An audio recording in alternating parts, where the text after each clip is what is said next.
awesomemode.com, and of course Yahoo Daily Fantasy Sports, where there is no MME, there's no 150 max entry, 10 entry max, 0% management fee if you get in early enough into those contests in the morning, and if you don't, they still got some of the lowest management fees in the business, in the industry. And the best thing about it all is you can get $30 in Yahoo Sports Rewards points simply by signing up using our link in the Spotlight Hitters article. It's free on the homepage at awesomemode.com. Get $30 Yahoo Sports Rewards points, good as cash. YSRPs, you can use it on the site to play, win, and withdraw money. And we hope you do so. Click on the link, Spotlight Hitters. It's right on the homepage. It is free. You'll see it right at the top. Yahoo Daily Fantasy Sports, sponsor of the Deeper Dive. Fellas, how we doing today? Feels like a basketball slate with all the pitching changes so far. Yeah, there's been quite a bit. And we actually have a game change because we don't have Houston and Chicago on – well, never was on FanDuel, but DraftKings removed it while Josh and I were midway through the strategy show today. Yeah, they removed it right after I published the deep dive. Got up early, got it done, published it, and opened up Slack to people being like, oh, you missed that the Houston game isn't on the slate. You know I don't believe that for a second, right? What'd you say? You know I don't believe that for a second. Posted at 11 o'clock. Don't buy it. I was kind of shocked this morning to see that. I mean, like, I was waking up and the deep dive was coming out. Like, what a way to wake up. And you know damn well that when he realized that the game had been taken off DraftKings, he's like, never waking up early and doing this again. Pretty much. Yeah. Anyway, we got 14 games. We will touch on Houston White Sox quickly because it is on Yahoo's slate. They have yet to remove it, but it's not on DraftKings. It's not on FanDuel. Let's dive right into it. Baltimore at the New York Yankees. Adam, Domingo Germán and John Means. I mentioned this morning, look, Domingo Germán has had some matchups recently where if it was a different slate, I probably would have quite a bit of interest in him. But how do you gauge interest in someone like Germán today? In a good matchup, but on a day where there's just a ton of – well, there was actually a lot more quality pitching, but there's still Matt Boyd, Chris Sale. We'll get into everybody here and some cheaper options, but Garrett Cole no longer on the slate. Clayton Kershaw no longer on the slate. For what it's worth, John Gray no longer on the slate. What are you doing here with pitching in this Yankees-Baltimore game? Yeah, I mean, the pitching on the slate's definitely gotten weaker as the day has gone on since you lost Cole and you lost Kershaw, but it hasn't been enough for me to really be super interested in Germán at his price tag. There's still a few aces at the top, like you said, and then there's a bunch of cheaper guys that you can get to. Like Kershaw being removed took one ace off, but it gave us a really good value option with Dustin May. So it's not even like that really helps us get there, Germán. It's not like it would be surprising to see a big game from him. I just don't have him projected quite as well as any of the other aces, so I don't think I'll really get there. And then certainly not getting the John Means against this Yankees lineup. You feeling any Domingo Germán today, Alex, or are we looking elsewhere? I think he's all right, but the prices are pretty high on DraftKings and FanDuel at 10K. I mean, this is a guy who really doesn't go like super deep in games. But you got like anyone facing Baltimore. So I guess there is some merit there. It's just there are better options elsewhere. What about batters? Obviously, the New York Yankees are a top stack seemingly every night.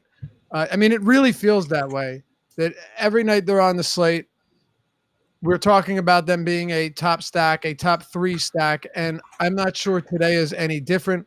Now, Alex, John Means hasn't been a bad pitcher. I will grant him that, but it is a brutal matchup against a slew of quality bats. Also a lot of quality right-handers, despite all of the injuries to this team, running out a skeleton crew based on what they should have had earlier in the year.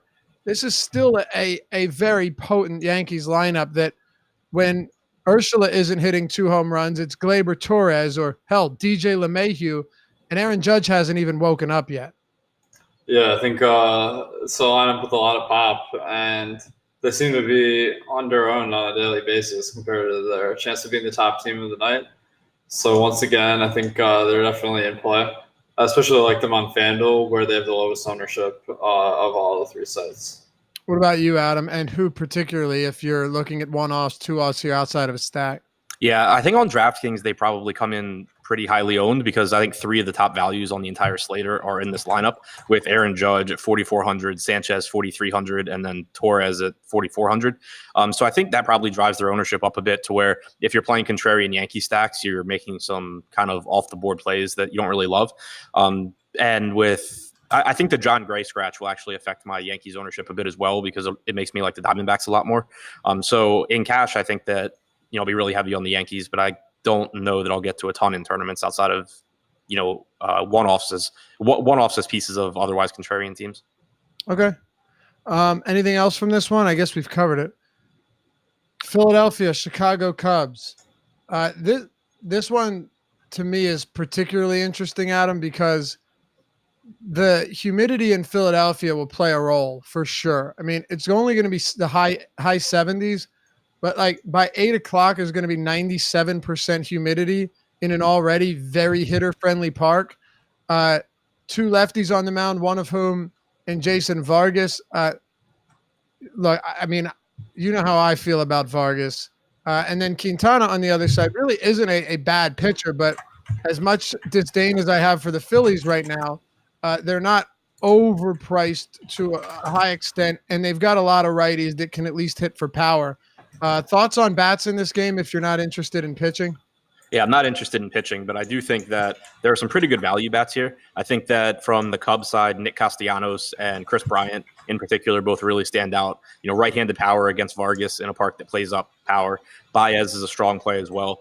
And then on the other side, Rhys Hoskins has been absolutely awful since I guess the All-Star break, but his price tag is falling along with his numbers.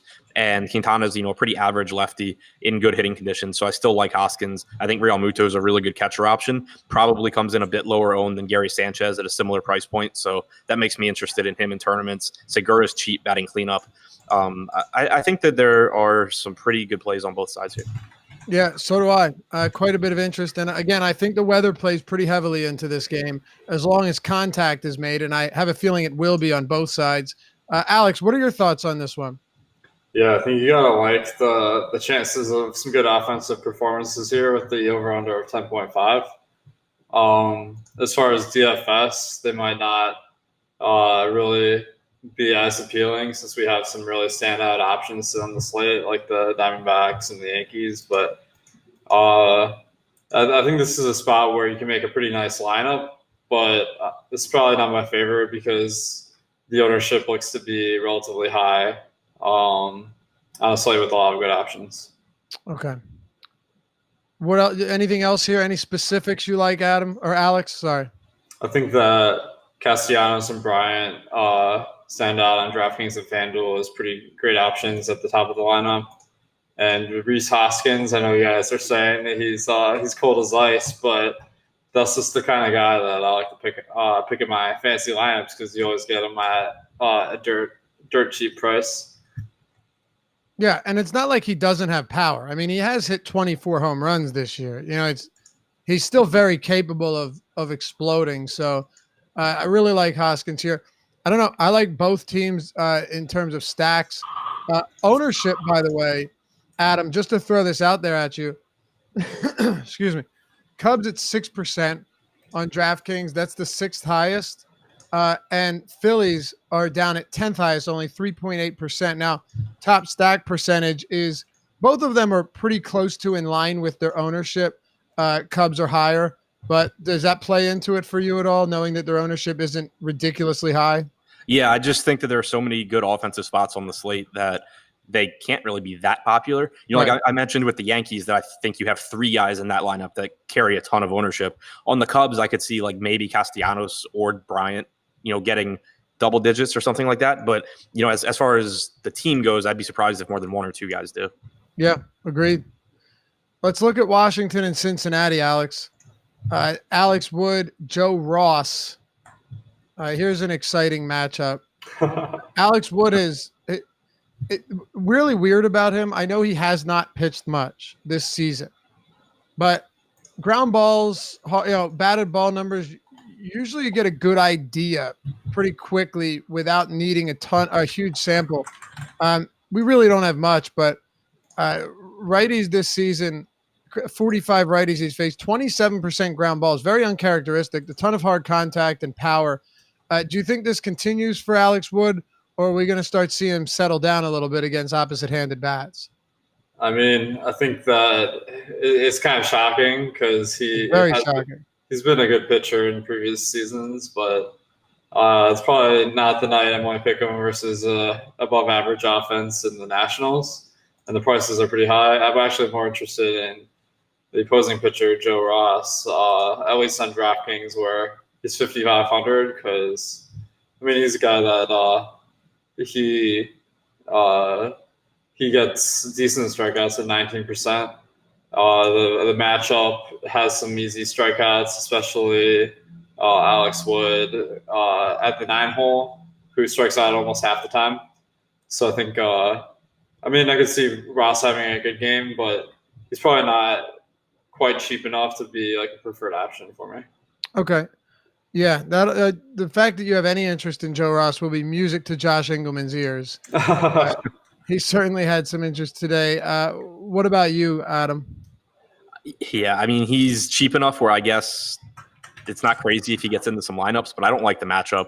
The Reds' offense, I think, is actually pretty decent here.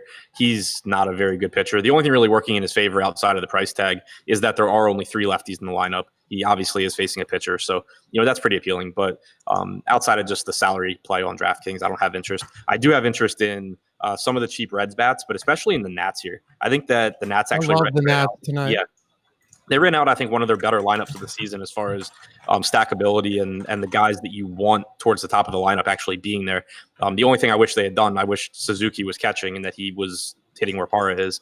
But, Victor Robles being bumped up to second, that's a power bat with speed that is now really cheap and got a huge lineup bump. Soto's back in the lineup. He handles lefties perfectly fine. Howie Kendrick's been crushing baseballs this year when he's healthy, and he's in there at a cheap price tag. I think the Nats are a really high upside stack that is also really affordable. Yeah, I really like the Nats here. Against lefties, they're just loaded with pop, and they're not really that crazily priced either. I think you're getting them at a decent price. Ownership-wise, they are going to be pretty popular, Alex, but a lot of power in these bats. What's your thinking for hitters in this one? Yeah, I think there are some really great options, especially in cash, with Victor Robles batting second. Pretty much average guy, aside from some stolen base upside, but you gotta like the price and lineup position and a good offense. So I'd have a ton of him in cash on all 3 sites. The whole lineup looks to be underpriced on DraftKings FanDuel and Yahoo, which is a gift and a curse. I've found in odd circumstances I'll end up with these teams more as like mini stacks than full stacks, because I feel like the full stack is going to be pretty popular. Yeah, it makes sense to me. So one thing, go ahead, Alex. One thing I do like if you look at the Nats and you look at the Yankees, like we have 3 guys right now on both teams projected for double-digit ownership. One thing I like about the Nats and that I kind of look for relative to the Yankees, like the really popular guys on the Yankees were the 3 hitters that like I absolutely want in my lineup. On the Nats, you still have Trey Turner, Anthony Rendon, and Juan Soto sub 10%. So 3 of the highest upside, best hitters on the team aren't really getting ownership because they're expensive. So I think it makes it so like I can stack the best hitters on the Nats and still be contrarian. Whereas like with the Yankees, I'm just playing the same stack as everyone else. Right. No, I get it. How much are you taking into consideration? Like I know we talk about the top stack tool and we use it and we love it, and it really helps us get a gauge of where teams will be at, what the top stack percentage is. Like, does it say anything to you, Adam, that Washington has a 4.8% top stack chance and 9% ownership, or is that not something you're really concerned about? So I mean, I use that to make sure that I get it. I use the top stack tool in Cruncher to make sure that I get access or I get lineups that are like favorable in the top stack tool, like that I'm getting lineups that are under-owned. But when I decide what lineups to play, I'm going hitter by hitter. So like the example I just gave with the Nats, like I'll still get a lot of Nat stacks graded out as being contrarian because they just won't have, Dozier or, Robles or whatever. And they'll still be contrarian. Absolutely. I think that stuff when it bears explaining, but when you do, it's very helpful because certain people may just look at it like, okay, well, I can't play them without actually looking at individual ownership on these players. Right, exactly. Yeah, and I mean, I do it sometimes too. Like I'll see, Sure. my top ranked lineups, and I'm just like, I don't want to. These aren't teams that I wanted. Like they're popular, and then I go through and look at the actual lineup, and I have a bunch of low end guys. Yeah, and you realize, I mean, Alex, you developed this tool. Sometimes you'll realize that a team can be jacked up in ownership from literally 2 players just being super chalky because of their price. Yeah, I think I like Adam's strategy. I like it a lot because essentially you're getting a bonus from all these people that take the value players, because if the Washington stack goes off, like the top of the lineup, more expensive players are probably going to be the most likely to be the guys who are the highest scoring, and you can kind of take out some of those guys who picked all the value spots in the lineup from contention if you nail those picks. Beautiful. Let's talk Toronto and Texas. Alex, Lance Lynn, Thomas Pannone. I saw the price point today. I know Texas versus lefties is middling at best with a lot of strikeouts. Having to continuously remind myself that this is still Thomas Pannone, but he's there and he's really cheap. And look, I'll be honest, I was a little surprised to see the ownership where it was, but it does make sense. It's a slate with some expensive hitters. I haven't looked at ownership since. I haven't looked at it since the Houston game, since the Houston game. Curious to see if it came down a bit. One of my thoughts was that someone like Pannone would get a ton of ownership because people want to pair him with Garrett Cole. And it looks like he has come down almost half of what he was projected at earlier, Alex, to 12% on DraftKings. Meanwhile, on the other side, Lance Lynn, who has been very good this season, but also very expensive, is sitting at 6%. And then just quickly here, looking at the other sites, I think you're getting nothing on Pannone on FanDuel, and there's no reason you should to pay down that much for somebody on a single pitcher site. But I guess just your overall thinking and pitching in this game, is Pannone as essential? I won't say essential, but necessary to you as he would have been earlier on the slate before the Houston game was taken away? And if so, is it strictly DraftKings?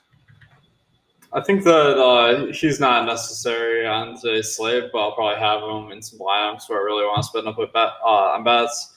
I'm a little concerned because Toronto is starting Wilmer Font, and Pannone is coming in as long reliever. And I'm concerned that he might not go as deep in today's game as he has been in previous games that he started. But, I mean, he is a guy that gets good strikeouts, and the matchup isn't terrible for striking guys out, just about average, I have it. So I think there's some potential there for the price. Okay. Adam, I know you're always willing to play these cheap guys. Hey, Pruitt came through in the clutch yesterday, man. I just didn't have enough Toronto. Anyway, you have guys like Pruitt who are relievers, and then you have someone like Pannone who isn't good but is going to start and is facing a Rangers team that really isn't all that impressive versus Southpaws. What you're thinking here, and feel free to talk about Lance Lynn afterwards as well. Yes, I wrote about Pannone in the deep dive today, but several things have changed since earlier, and you guys mentioned them all. For one, no Garrett Cole on the slate, so that's huge, right? That's huge, that's but huge. Also no Kershaw, which for one, that's just another pitcher you could pair him with. But Kershaw being gone gives you on DraftKings, which is the only site where I think Pannone was in play anyway. But Dustin May gives you like a mid-range arm between like Flaherty and Fried, where it was kind of a dead range. And then May is like the minimum on FanDuel and Yahoo. So definitely no need for Pannone there. So, less top tier pitchers, one more mid-range or value pitcher. And then also, as Alex said, now Pannone not expected to start, expected to be the long reliever, which when you're talking about a guy with a 21% strikeout percentage, on one hand, it's nice because he should avoid the best part of the lineup right off the bat. But if he's going to go from, let's say 85 pitches to like 60 or something like that, he's already not a great strikeout guy. He's just kind of, mediocre. Those extra pitches and that extra inning or two are pretty valuable. So all that changing stuff makes me think that he's a lot less necessary than I thought he would be earlier. So how many do you think he'll throw? I mean, I was just kind of throwing a number out there, but he had thrown he went 6 innings in his 2 most recent starts that he didn't get lit up by the Yankees, and he threw 88 and 93. But, let's say he comes in, the second or the third inning here, it's pretty unlikely that the Blue Jays are looking for him to get to the 9th. Right. All right. Was he but I totally missed it because he was listed as a starter earlier today. Yeah, that changed at some point today. Yeah, I missed it. Man, it's interesting. I'm reading about it now, how Texas released their lineup before they announced Pannone would come in as long reliever. Really? Yeah, and apparently they're just upset about it, but not changing their lineup. I was gonna say their lineup is still kind of optimized. Like, they have their lefties at the top. Can they just late scratch everyone and Right? Not that they would need to. I think, Adam, you're right. There's really, I don't think it's that much different, right? I mean, they got 3 lefties in there, and yeah, maybe they would have played Mazzara or something, but yeah, probably Mazzara, but I don't think it's that big of a deal. I don't know, man. I'm not really sure what the pitch count will look like. I mean, you make some good points for sure, but I think there's definitely a non-0% chance that he throws still 75 pitches. Sure, yeah. I don't expect him to be on some actual pitch count, but it's just let's say he comes in the 3rd inning and he throws 4 innings, and then someone gets on base. Instead of it being the 5th inning, now you're in the 7th or the 8th, and it's really easy for Toronto to just go to the bullpen and that be his night. Whereas when he's actually starting the game, they just need more depth out of him, so I expect the leash to be longer. For sure. And I would say one more thing, because I still think he's viable just because of how cheap he is. Not nearly as viable as he was earlier today when he was either listed as a starter and when Garrett Cole was there. But yesterday, if you were to take an Austin Pruitt, I feel like there was a better chance of him to get those win points. I know Lucchesi was on the mound, but Lucchesi's not that good. Lance Lynn's been really, really good this year, so it might be, it's tougher, I think, to get much run support as well. Yeah, and opportunity cost on this slate at pitcher is through the roof, whereas yesterday was non-existent. For sure.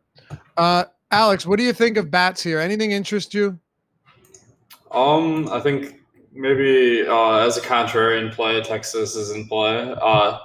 Not very favorable pricing on DraftKings and FanDuel. On Yahoo, we have a couple of good plays, like Elvis Andrus, batting 3rd is $10, so he might be in consideration for cash.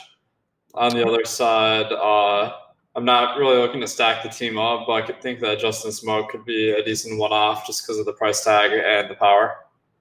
Adam? Yeah, I'm not really liking too much from this game. I do think that Smoke's price tag is really appealing. Lynn doesn't strike out lefties at a high rate. He has still done a really good job of getting them out, but you have a lot of left-handed power and Smoke at a cheap price. All right, let's stick with you for your Adam. Chris Sale, Mike Clevenger, Boston at the Cleveland Indians. Just a really, really interesting spot because these are 2 really good pitchers. These are guys that we have looked to, all 3 of us have looked to in recent weeks as far as low-owned players go. Well, more so Clevenger recently. But we've also played both of them in bad matchups. Now, today you have a 7.5 over-under, lowest on the slate. Hell, 7.5 over-under is like a 3 last year. I mean, right. Times have changed. It opened at 9, by the way. It's down to 7.5. 3.8 run total for Boston, 3.7 for Cleveland, Adam. And then let me just throw this out there to set you up so we have everything on the table. With ownership here in the lowest over-under or the lowest total game of the slate, you still have Chris Sale getting some ownership at 23% on DraftKings. As a matter of fact, the only pitcher above him is Matt Boyd right now that some pitchers have been wiped off the slate. Meanwhile, Mike Clevenger, as has been the case recently too, is 7% ownership. So there you go. Floor's yours. Yes, I mean, it's a tough matchup for both guys, but especially for Clevenger, a really, really good Boston lineup that doesn't strike out a lot. His strikeout stuff is excellent. 36.5% strikeout percentage this year. He's changed his pitch mix a bit. He's throwing his slider over 50% of the time to righties, throwing his curveball a bit more to lefties. But a couple of things that still make me think I probably won't get to a whole lot of him here.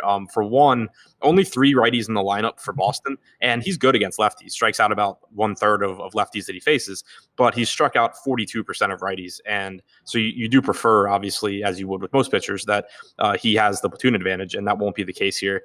And then also with it being a 14-game slate, it's really easy to be contrarian in lineups without going too off the board at pitcher. And in our most recent ownership update, Sale's at 19%, Boyd's at 24%. So while Clevenger's still at 7%, it's not like you're getting a 40% Sale and a 7% Clevenger in similar spots. It's just not a spot that I think I get the tons of. For Sale, obviously one of the best pitchers in baseball. He's affordable. He's actually less expensive than Clevenger. The Indians really, really tough strikeout matchup, but I think that Sale's discounted enough to where I'm still interested. Like I have Matt Boyd projected ahead of Sale, but I have Sale as my second highest projected pitcher, just ahead of Clevenger. All right. Makes sense to me. So Boyd definitely your best or your highest owned tonight? I don't want to say definitely my highest owned, definitely my highest projected. Okay. I guess we won't. I expect, but I would think so, right? Yeah. What about you, Alex? Boston and Cleveland, 2 phenomenal pitchers, Clevenger and Chris Sale. And the funny thing about Clevenger is we're starting to get enough of a sample here where, I don't want to go off and say like, oh yeah, this is sustainable across the course of an entire season, but he keeps going and he keeps racking up ridiculous strikeout totals. It's just a very, very difficult spot. Yeah, I think the matchups for both pitchers, against offenses that are a lot above average in pretty much every metric is pretty tough, and the price tags are as high as ever pretty much. But I agree with Adam that Sale probably still good enough to overcome the matchup. So I think that I'll end up with some of them, but because it is such a tough matchup, I'm not in love with them. Okay. No interest in bats, right? For either of you, maybe one off or something, but is there anything at all? I'll throw out Franmil Reyes. The guy. You and Josh are on the same wavelength today, baby. Yeah, Alex. He's probably cheesing. What'd you say? I told Alex to just unregister. Well, yeah, apparently Josh and I are going to win all the money because this dude, he has a ton of pop. He's batting, cleanup, and he's got the platoon split. So just based on those 3 factors, if you ignore every other factor, should be a top play tonight. Josh just messages us, says, I'm dying laughing here. He can't believe his good fortune today. Detroit and Seattle, Alex. Matt Boyd, Yusei Kikuchi. Well, I'll tell you this much. Matt Boyd, obviously there's interest there. I'm actually not entirely opposed to Kikuchi if you needed to get to a cheap guy. And I really despise rostering this guy almost all of the time. But if Chase Anderson's going to be as high owned as he is, and Martin Perez is, twice the ownership, I could probably make a good argument for him, but we'll get there in a minute. Your thoughts on Matt Boyd here as the highest owned or highest projected owned pitcher tonight? Yeah, I think that he probably deserves it because he's been above 30% of Ks this year. Seattle is a below average offense, not much power. They strike out a little bit more than average with this lineup. And especially since Tim Beckham got replaced with Tim Lopez. Now they don't even have the PEDs on their side, so it's a big blow. So I'm projecting a pretty good outing for Boyd here. I can see why he's going to be one of the most popular plays of the night, and I think I might have him a lot, but I think there are some other options on today's slate that I might prefer a little bit more, just from a roster construction standpoint, because he is so expensive here. Aside from on Yahoo at 40, just a stone lock. Yeah, for sure. What about you, Adam? feel like I have to say that I hate Boyd just because Alex finally likes him on a slate. I know, right? Yeah, no, I mean, he, like I said, he's my highest projected pitcher. The Mariners have tons of strikeouts in this lineup, and Boyd's biggest issue this year, like he doesn't walk a lot of guys, he strikes a lot of guys out. His biggest issue has been that he will make mistakes up in the zone and give up home runs. But there are only two right-handed hitters in this lineup that have power, and that's Domingo Santana and Tom Murphy. They both have strikeout percentages over 30%. So while they're certainly capable of hitting a mistake over the wall, it's not like they're guys that put the ball in play a high amount and are likely to do damage. So I think that Boyd's price tag is reasonable enough on DraftKings and FanDuel. I think that, as Alex said, he's just incredibly mispriced on Yahoo at $40. So I like Boyd a lot. The only reason that I would have to get away from him is that there are a ton of good expensive bats on the slate. So I could see going with some lineups that don't get into his salary range. Okay. You say Kikuchi, $5,300 on DraftKings. I'm not sure we really even need to get there anywhere else, but on DraftKings where he's $5,300. Alex, when it comes to some of the cheaper pitchers, where does he rank for you? I got your back, man. I can see it. I think that, Hey, I'm not asking for anything, man. Okay, my bad. This is not a loaded question. No, I think he's all right. I mean, the matchup versus Detroit, you gotta like it. They strike out a fair amount, and Kikuchi's not a great strikeout pitcher, but against a team who's below average in every metric, I think that it makes sense to potentially have him. But I think you can justify it for sure.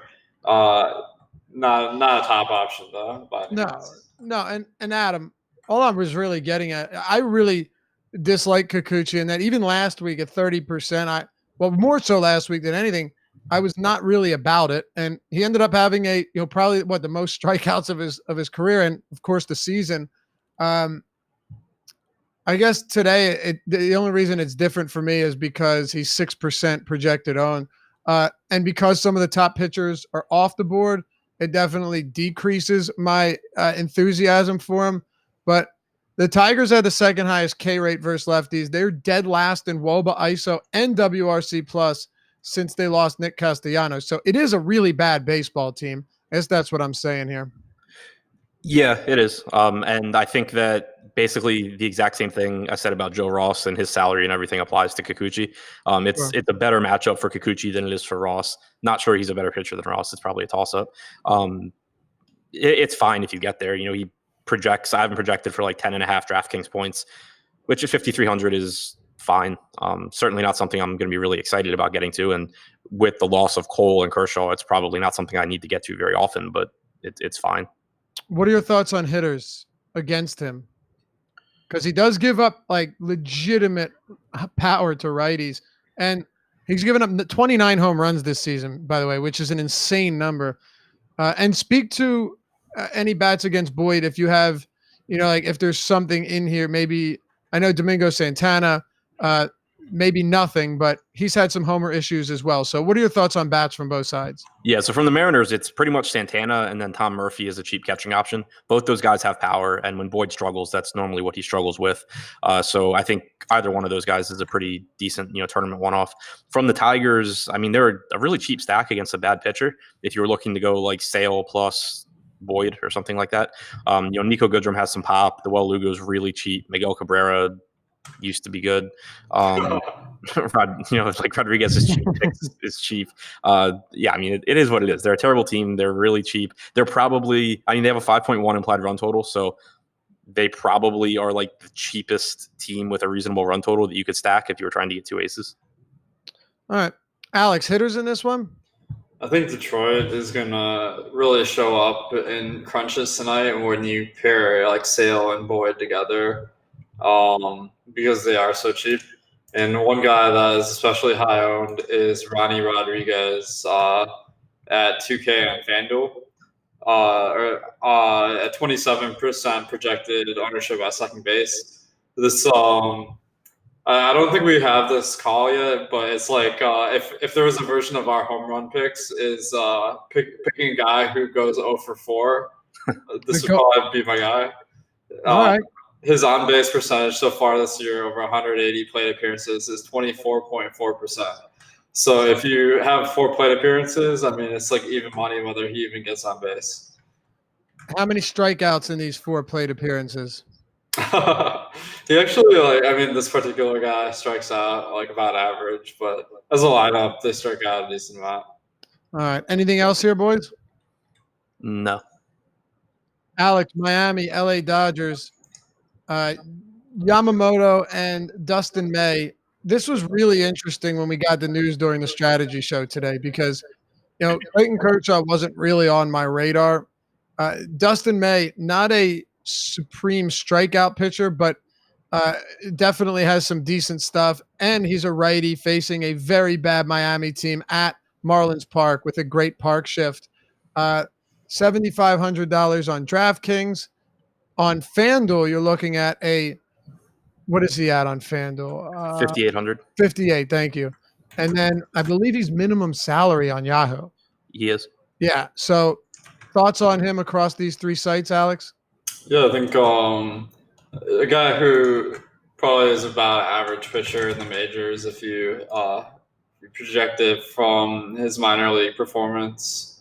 Not a high strikeout guy, 21% in AAA this year, 25.8% in AA, which I have that translating to about a 20% K rate, a little bit less than 20%. But when you have a guy facing Miami, that's going to make a guy look really good, especially today's lineup, which has more strikeouts than usual for the Marlins. So I think that he makes a really nice play on FanDuel and Yahoo, where he's dirt cheap, and then on DraftKings, I like pairing him with another like cheaper mid-range player just to give you that salary flexibility to get some high-priced bats in there. But I probably don't like him as SP2, where he's just kind of average value, and getting him with Boyd or something, I think you're just spending too much at pitcher tonight. How about you, Adam? Thoughts on May here? Yeah, I mean, I obviously like the matchup a lot. And even though he does, right now project to be an average strikeout pitcher, which is still good because he's 21 years old, like he's a top prospect. But there are a couple of things that make me like him a little bit more than other people that project the same. For one, he's a really good ground ball pitcher too. 60% ground ball percentage in his 5 starts at AAA, about 50.5% at AA. So does a good job of controlling, the ball in play, but he has really good stuff. So I think that there's, even though, the projection is what it is, he hasn't shown the ability to consistently rack up strikeouts. When you have a guy throwing, 97 plus miles an hour with a plus slider, any given start, he has the ability to at least go out there and pick up some strikeouts, as opposed to guys that just don't have that kind of stuff. So that combined with the matchup, I think maybe it's just like he has a wider range of outcomes than a lot of pitchers that have around 21% strikeout percentages. So I like May a lot. I think that he'll probably be really popular, especially on the sites where he's minimum priced. But I think he's one of the better mid-range plays. All right. Thoughts on bats in this one, Adam? Is there anything that stands out? I mean, I know the Dodgers are a very potent team, but is it going to be possible to prioritize them here? It's tough. I was talking to someone before the show that I'm definitely not a big Jordan Yamamoto guy, and I wasn't getting to a lot of the Dodgers earlier, and it scares me. Like, the park isn't great, but I just don't think Yamamoto is very good, and the Dodgers obviously have a ton of talent in their lineup, so they're reasonably priced as well. I'm happy with whatever Dodgers I get to in tournaments. I just don't know how much of a priority they'll end up being. All right. It does look like on DraftKings we have him at almost a 5% chance of being the top stack and sub 2% aggregate ownership. Alex, how about bats here? I do like the Dodgers stack on DraftKings where their ownership is super low, but also because they're kind of fairly priced, so I think you can get a decent lineup around them. So pretty expensive bats, but they have the potential, even though it is in the Marlins Stadium. So I think they could make a pretty nice contrarian play tonight. All right. Let's move to the Braves and the Mets, Alex. Zach Wheeler, Max Fried. Pretty interesting spot for Max Fried, who has been really solid. And he's he's pretty affordable as well. Wheeler, on the other hand, consistent, pitches deep into games, pretty good strikeout stuff, but kind of feels like he's in no man's land with this price tag. What are your thoughts on pitching on both sides of this one between the Atlanta Braves and Mets?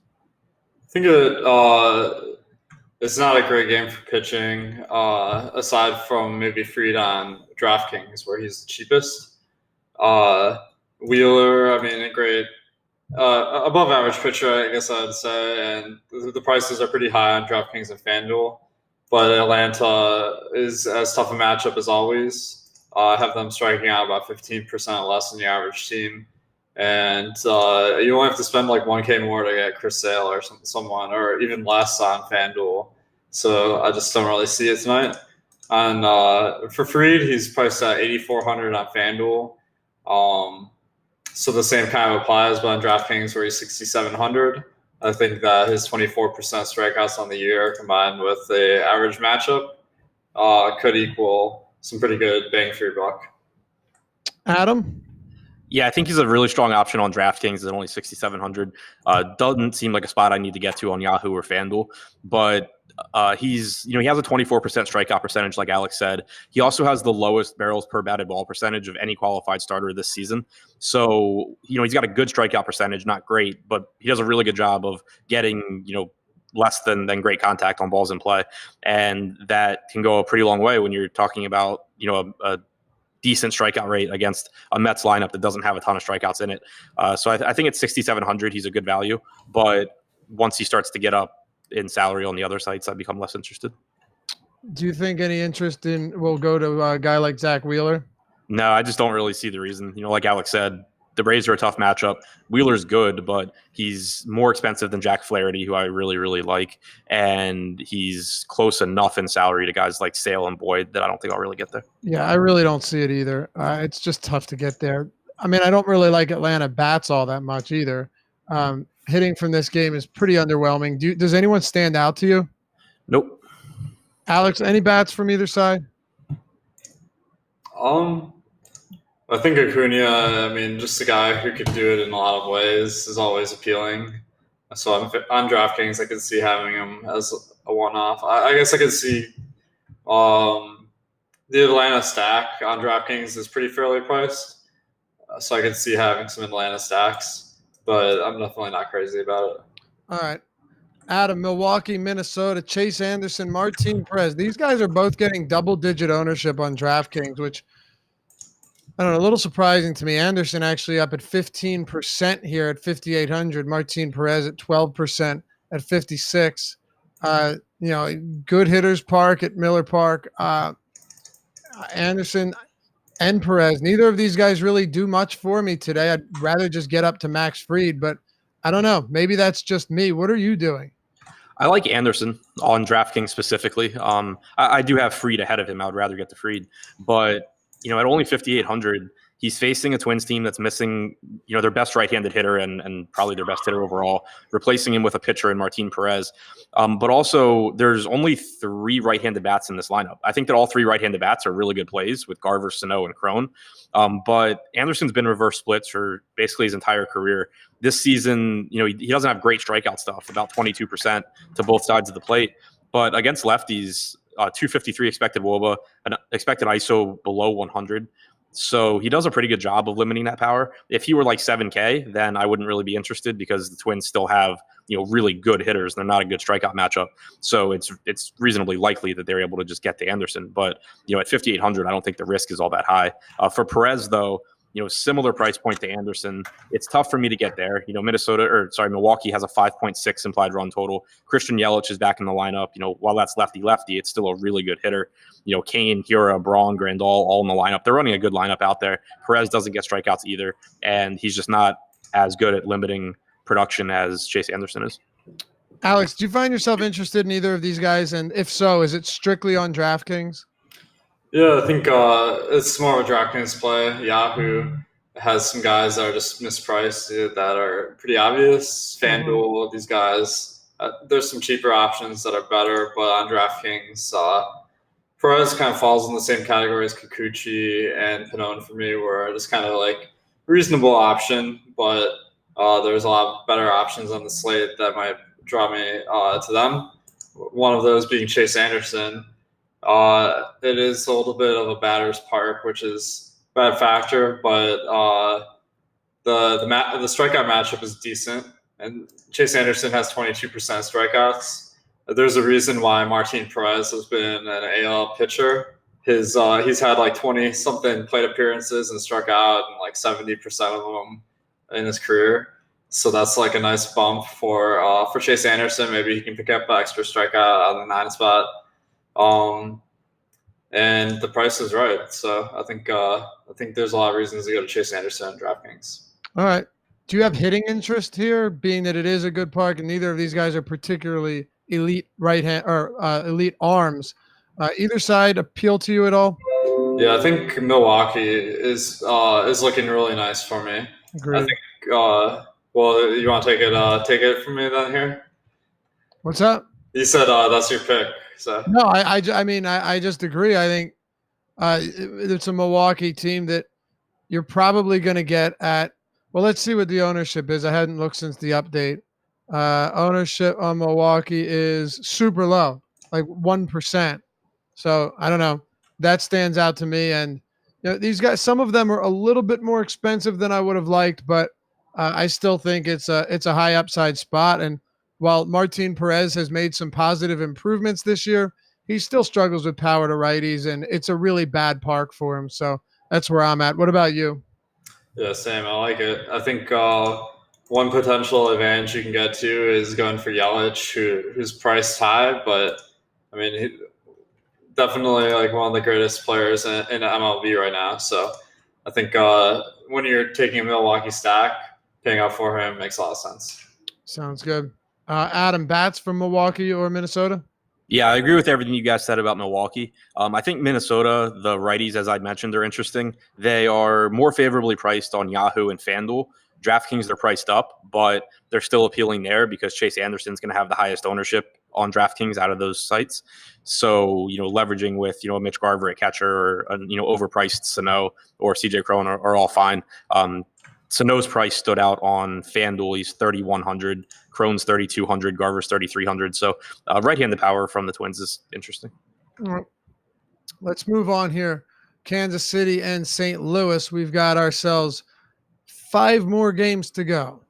Well, actually, we will touch on quickly. Let's just real fast here touch on this Houston and White Sox game. Adam, Garrett Cole is still on DraftKings. Now, mind you, the time that these games are supposed to go off we have the 2 doubleheaders. Or sorry, you have the doubleheader. And I believe it's scheduled at 4:40 Eastern. So it's playing right now. It's in the top of the 4th. 5:38. It should be fine. But just throwing it out there because we've seen complications with that before. 8:10 p.m. Eastern start time for game 2. Even though it doesn't say actually what time the game starts on MLB.com, but all of the sites decided to list the start time for it. So that's what we have, and you've got Garrett Cole going up against Ivan Nova.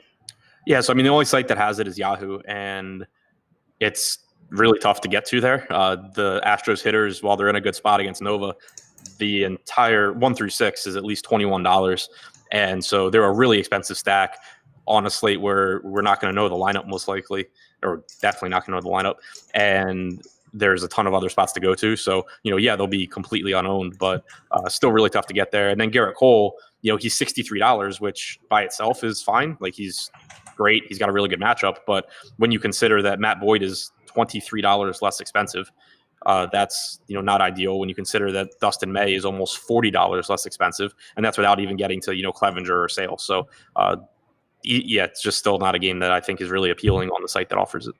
All right, quick take on this one, Alex. I think if you're a Garrett Cole fan, I mean, this is the night to play him. So you better sign up for Yahoo. I mean, that's right. He's facing a team. Use our link, by the way, Spotlight Hitters article on the homepage. Very simple. Just click that link. Get your $30 in Yahoo Sports Rewards points. Sorry, go ahead. Yeah, I think the price is right. I mean, like, if it was on DraftKings or FanDuel, I'd be all over him too. I mean, he's a guy that has 37% strikeouts on the year, and facing the White Sox is about as good a matchup as any. So I really like his chances tonight. All right. Any hitters from Houston? I know Alex or Adam mentioned them. Do you have any interest in Houston bats, Alex? With the uncertainty of who's going to be playing, I'd probably avoid it on Yahoo. Okay. Well, we move on to KC and St. Louis. Adam, you mentioned that you like Jack Flaherty quite a bit. Glenn Sparkman on the mound for the Kansas City Royals. What's interesting is, Flaherty has been markedly better against righties this year. But when you look at the lefties that are in this lineup, it's hardly the most imposing bats from the left side of the plate. Yeah, that, and also he's been improving against them recently. He Yeah. started throwing his slider more. If you look at his starts from the beginning of the year until the end of June, he was averaging 17% usage on his slider to lefties. Since then, he's averaging 24%.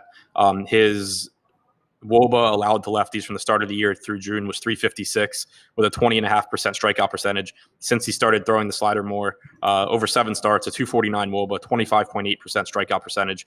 And that's kind of what you would expect because the pitch has a 27.5% swinging strike percentage with a 222 x WOBA against lefties this year. So it's just an example of, you looking at someone's pitches and saying, if he throws this more, he'd probably be better. And then he starts throwing it more and he's better. So, still prefer him against righties, but definitely picking up more strikeouts against lefties. And there are only 4 good hitters on the Royals. 3 of them are right-handed, Merrifield, Dozier, and Soler. So huge advantage there for Flaherty, who has about a 32% strikeout percentage against righties and allows virtually no production. So 34% strikeout percentage this year against righties. So all in all, just a really favorable matchup for Flaherty. $9K on DraftKings is a really nice price tag. So is 44 on Yahoo, and so is whatever, I forget what he is, 8,900 on FanDuel. How about you, Alex? What about this one appeals to you? I think that one thing that stood out when I first looked at this game is St. Louis has a team total of 6.2. I think that's like the highest I've seen them ever. Yeah, that's crazy. Yeah, I mean, I thought Glenn Sparkman was pretty good. Didn't he have a game where he got 35 fantasy points or something? Yeah, the one where we all said we hated him. he didn't make our man, I can never remember that guy's name, but that picture of the night, Paul Blackburn. Yeah, I think that Flaherty, he's hard to get to tonight because of the price point he's at. Where I mean, if you can spend like 1,000 more and get a totally elite play, and then maybe it's hard to really justify getting to him with that in mind.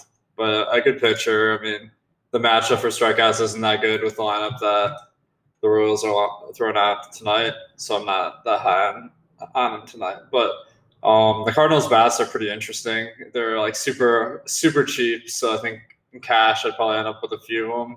But the popularity might be too high for me in GPPs. Yeah, I mean, I get it with the high implied total, but I will say I was a little bit surprised by the ownership that St. Louis was garnering today. I mean, basically the same ownership, Adam, as the Arizona Cardinals, who are facing Jeff Hoffman at Coors Field in 90-degree temperatures. Yeah, I mean, I think a lot of it just has to do with the pricing too. Sure. Like when I crunched, optimal lineups for DraftKings before the show, I was getting, Paul Goldschmidt as a cash first baseman. I was getting DeYoung as a cash option at shortstop. I was getting Carpenter as a cash option at third base. Yachty's $3K at catcher.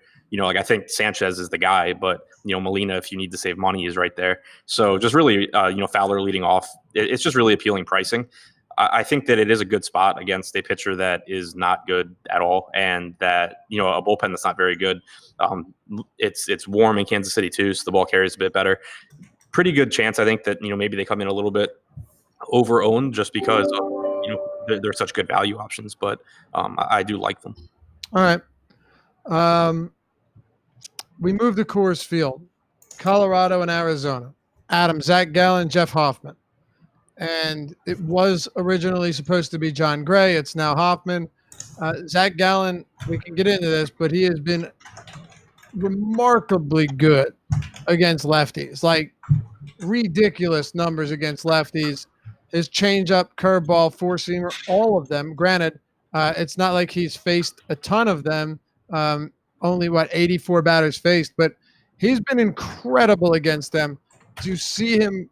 I don't want to say keeping that up tonight, but do you see him being able to go out to Coors and throw a solid game? I don't believe we have a Coors lineup yet, right? I don't see it. But we're going to have a bunch of lefties as always in that, and some potent ones at that at a great park. Let's start with Zach Gallen, and not whether you're rostering him, but what you expect tonight in this matchup. I mean, I think he's a really good pitcher. I was really high on him when he was called up by Miami. I still don't understand why he's now on the Diamondbacks. But it's still, going into Coors, it's not a spot where I'm going to get to him. I'm still okay going to the Rockies. I think that basically the biggest thing for me is that I'll probably have less Colorado than I would have if it were a worse pitcher on the slate. There are a lot of other good hitting spots. So I can see getting away from them. But at the same time, Colorado is not projected for high ownership right now either. On DraftKings, we don't have a single Rockies bat right now projected for double-digit ownership. So however good Gallen is, he's still a rookie pitcher pitching in Coors, and you're getting the Rockies at low ownership. Yep, totally agree. What are your thoughts here on this matchup between Gallen and the Rockies, Alex? And feel free to talk about these deep Diamondbacks hitters also.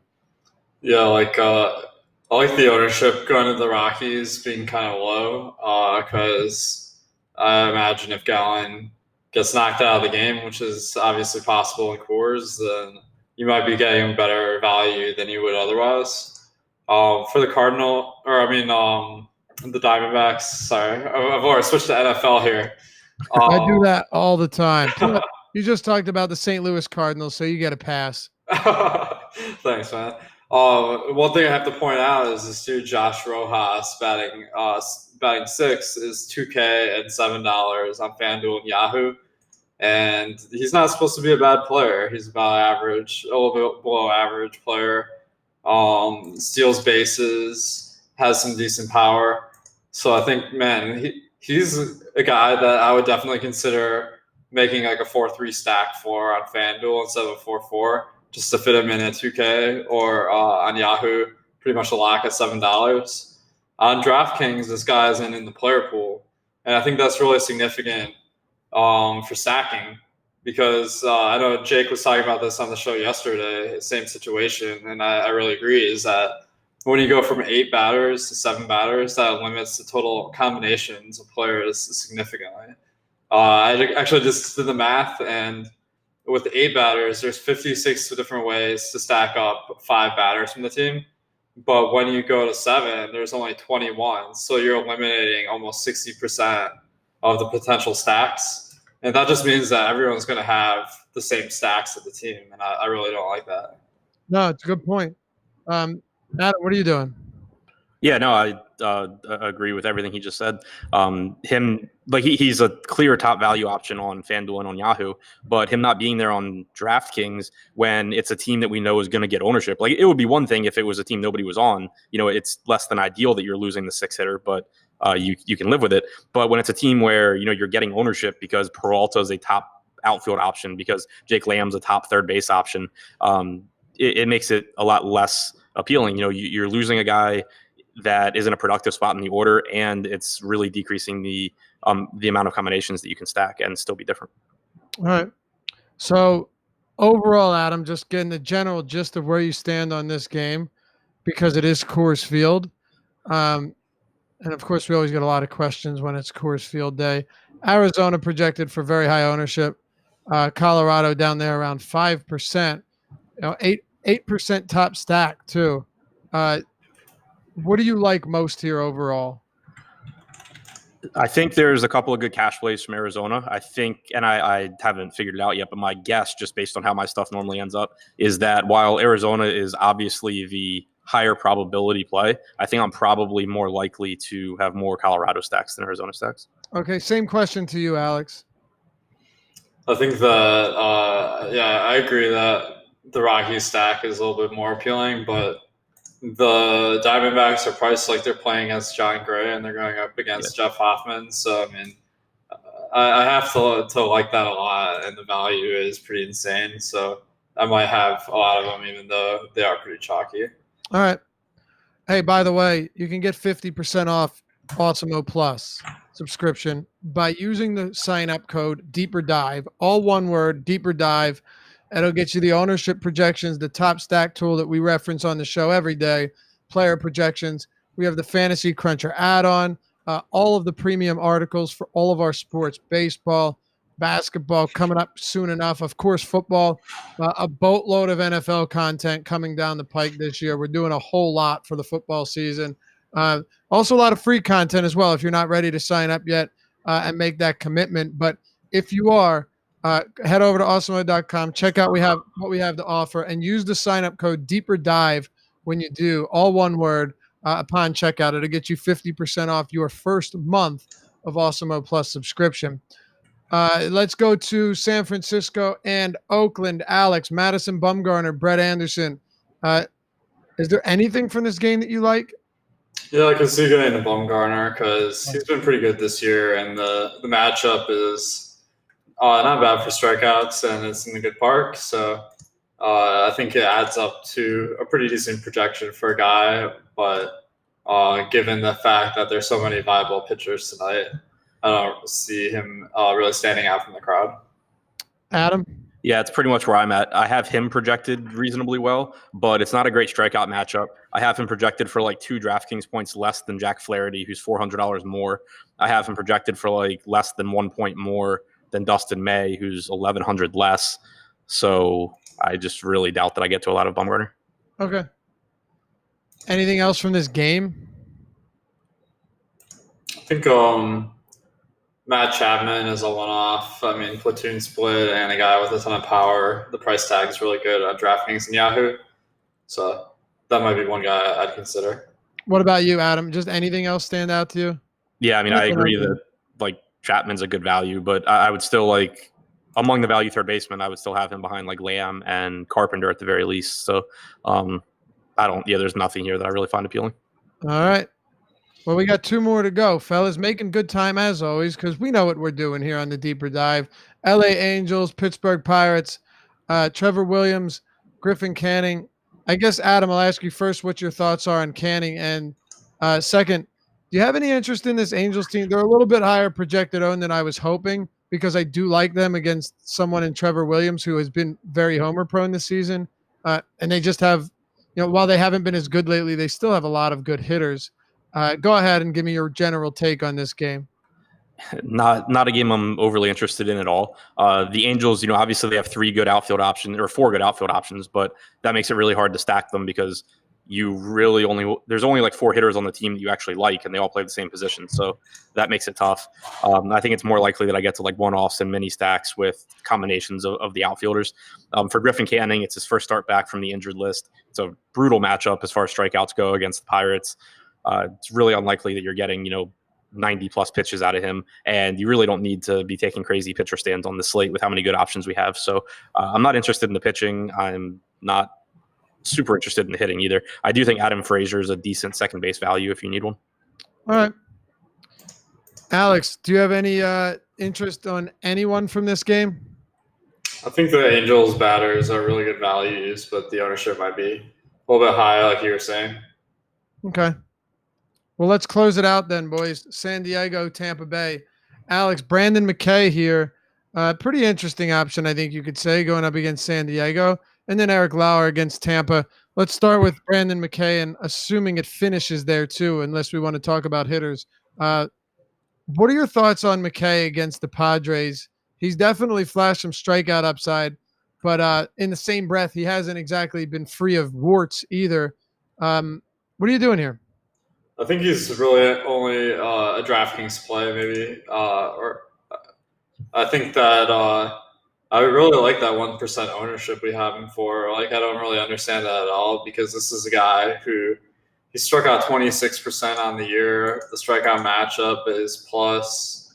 The Padres have a team total of 4. And one factor that, people probably wouldn't consider, it doesn't matter, is that he probably won't get pinch hit for.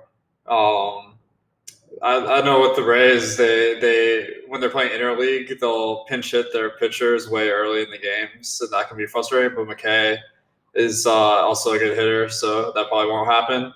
So if you were considering that, you don't have to. But I think he's a decent play tonight. All right, Adam. Yeah, really good point there on the pinch hitting. And I think that like I don't like him as much as I like May. I don't like him as much as I like Flaherty, and he's priced in between them. But as Alex said, if he's going to be projected for virtually no ownership, it's really easy for me to get overweight on him. He does have good strikeout stuff, about 26% since coming to the majors. The swing and miss stuff has been really good. The chase percentage is what really stands out to me. He's made 6 starts, Texas, the Yankees, Baltimore, the White Sox, the Red Sox, and the Blue Jays. So not all difficult matchups, but his chase percentage on pitches out of the strike zone has been well above average at 39.4%.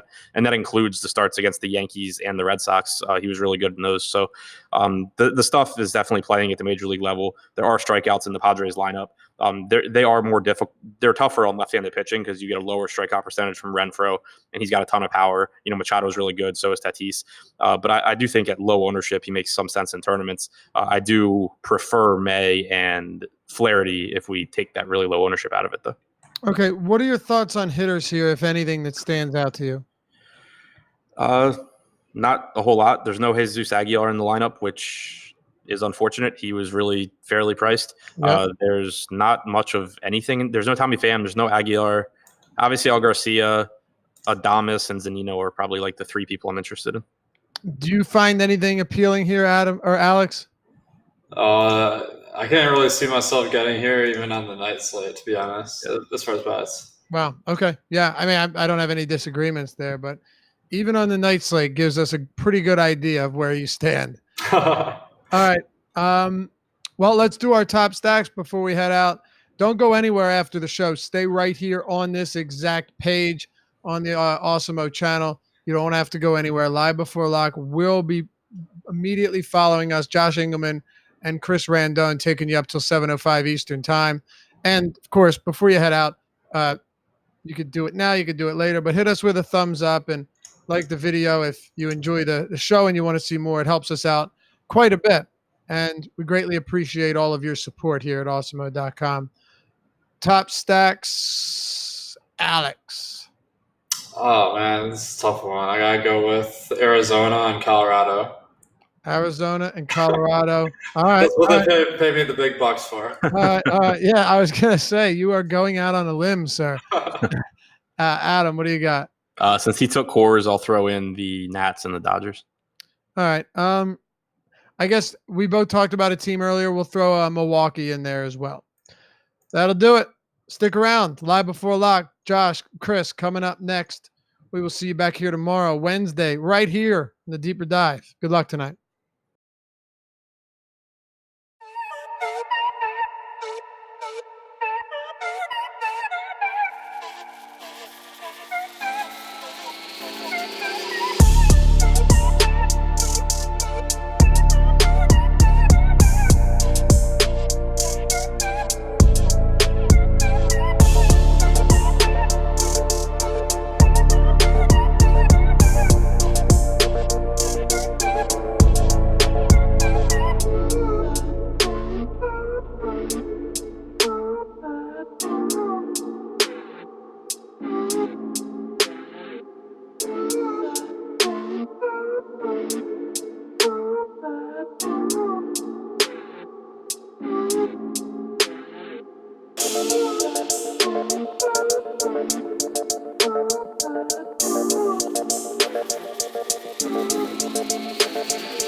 Boom. We are live. Live Before Lock Tuesday edition, August 13th. Myself, I'm not normally on this one with you, but myself and Chris Randone. What's going on, man? Yeah, man, I'm excited to have you here, man. It's not usually the typical Tuesday, but if anyone wants to substitute, it's definitely you for sure. That makes me feel good. Makes me feel good. It's a fun slate today. It has changed dramatically since I did this show earlier today. We lost a game while I was on the show. We've changed 2 separate pitchers. Everything's just going haywire. I love it. And it's getting better, in my opinion. Yeah, I agree. I kind of like how some pitchers are now kind of pulled out of this, and it was kind of pitchers that like kind of shake it up a little bit to my advantage. So I like it. So let me get the plugs out of the way, and then we'll dive into some of this pitching. First and foremost, Live Before Lock is the promo code. You can get 50% off your first month of Awesemo Plus. Any monthly package you choose, including our add-on of Fantasy Cruncher. All you have to do is sign up, select the monthly package, use the promo code Live Before Lock. We are also brought to you by our presenting sponsor on the Live Before Lock show and our 2 golf shows by FantasyDraft. If you are interested in getting $1,000 of rake-free contest entries for your first 7 days, go to FantasyDraft.com, use the promo code AWESEMO. $1,000 in rake-free entries. That means every single cent that gets paid out for that contest, every single cent that comes in for that contest is going right back out to the contest winners. Again, 7-day free trial, $1,000 in entry fees, completely rake-free. Just use the promo code AWESEMO at FantasyDraft.com. Let's start with the chalk. And this is the chalk on DraftKings, although I believe he is at least close to the chalk everywhere. How do you feel about Matt Boyd tonight? I mean, I love him. I think he's my highest projected pitcher tonight. So it's hard to kind of go against him in this aspect. Yeah. I think the matchup's too good. The strikeouts are there. But also, he's facing a lineup that's not necessarily scary and it's not full of power. So it makes it even more of a nice matchup. And yeah, I mean, there's really nothing bad I can say about this for Boyd. I think the latest projection, I think is it at 23% still? I just noticed that we got one towards the end of the deeper dive. I wasn't paying too much attention. So I'm grabbing it now and loading it up into the sheet. So he's at 22%. I think that's fair for like a chalk kind of stance on it. And I mean, if it was like 38, 40, like getting up there, I think we can like reconsider it. But for me on this big of a slate, like I feel like 22% is not that bad. So I mean, I'm probably over the field on Boyd. Yeah, I anticipate being over as well. He is 44% on Yahoo, so we're getting a little bit more ownership there. But he is also ridiculously underpriced at just $40 there, so it makes some sense to me. There's no limit to the amount of Boyd I want today. I think he's pretty clearly the best option, and he's only the 4th most expensive pitcher on DraftKings, so that's really all I need to know.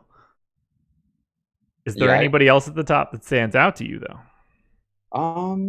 I mean, looking at it, I would say I do like Sale a little bit. I feel like, is it possible for him to get crushed again? I mean, I just don't know, but I do like Sale a little bit, not as much as I do like Boyd. Yeah. But outside of that, I was loving Cole until he got scratched, so that was kind of a disappointment. So was I. Yeah, so now I'm kind of pivoting, and instead of focusing maybe on so many higher price pitchers, I see myself kind of pivoting now to a couple mid-tier and then a couple low-tier that I think kind of actually have some upside tonight. Okay, I'm going to name a couple mid-tier guys. Let's see if we're on the same page. Brendan Mckay.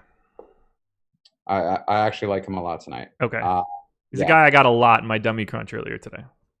Yeah, I feel like this matchup kind of suits him. You know, it's a nice little ballpark upgrade for him. I mean, Tropicana is not that bad as well. But also, there's strikeouts in this lineup with the Padres. And I feel like outside of maybe Machado, Tatis, and maybe Renfroe, I'm not too scared of. So, and he's kind of priced fair enough. Yeah. I mean, if Myers is in the lineup and Hedges in the lineup, I kind of like that even more because I mean, you're looking at guys who strike out over 32% of the time. So Padres lineup actually just came in. Myers in, Hedges in as well. Yeah, see, I like that even more. I mean, those two guys, they strike out the most out of any Padres in the lineup. So, and Tatis and Renfroe are right there, right behind them. Yeah. So I kind of like this matchup a lot. And I think 8,100 is kind of a fair price. Yeah, he's a guy. I'm hoping I can get to, in the 10 to 15% range. I was getting to like 20 earlier today, but with so many changes in the slate, I'm not entirely sure where that's going to shake out. But we're only projecting 3% ownership on him right now. Anything I can get north of 10, I think, is a win.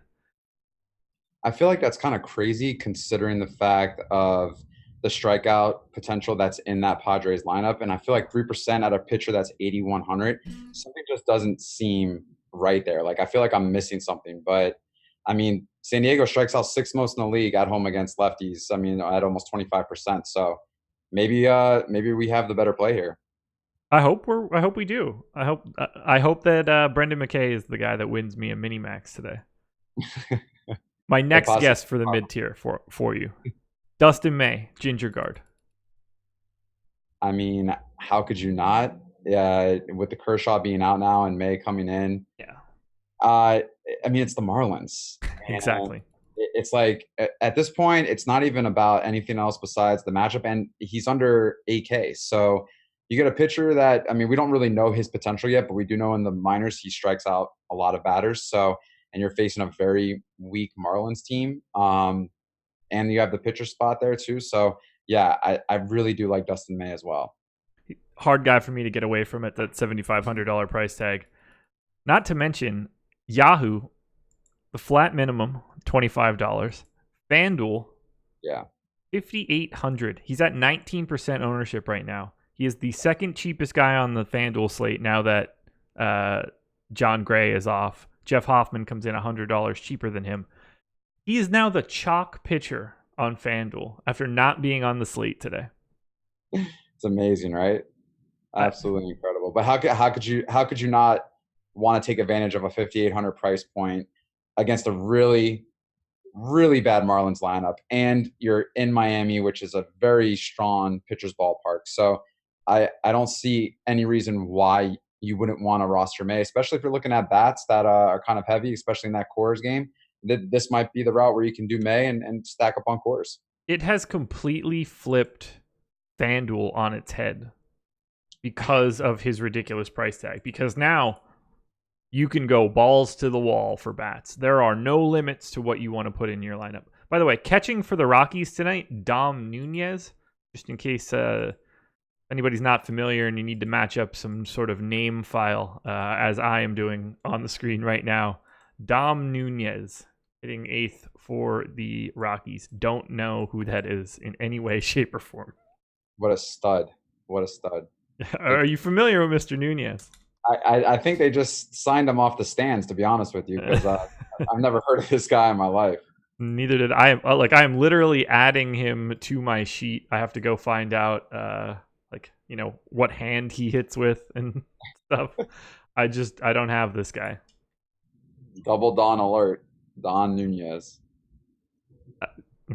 I don't even know his profile. I have no clue whatsoever. If anybody knows anything about Dom Nunez, don't be afraid to drop that into chat. All right, one last mid-ranged pitcher that I think you might have your eye on. What do you think of Max Fried today? Ooh, okay. Not too much. I do like the price point, so he will be coming into some of my lineups just solely based on price. Okay. But, yeah, I mean, I can see myself getting there. If I'm talking about mid-tier, I kind of maybe like to flirt with a couple other pitchers, maybe a little bit below him. But if we're talking mid-tier, I don't see there's anything wrong with 6,700. Okay. To be honest with you, I think he's fairly priced. There's some strikeouts there in the Mets lineup, so yeah, I kind of like it. Who else do you like in the mid-tier? I kind of like, in a weird way, Eric Lauer, just a tiny bit. Okay.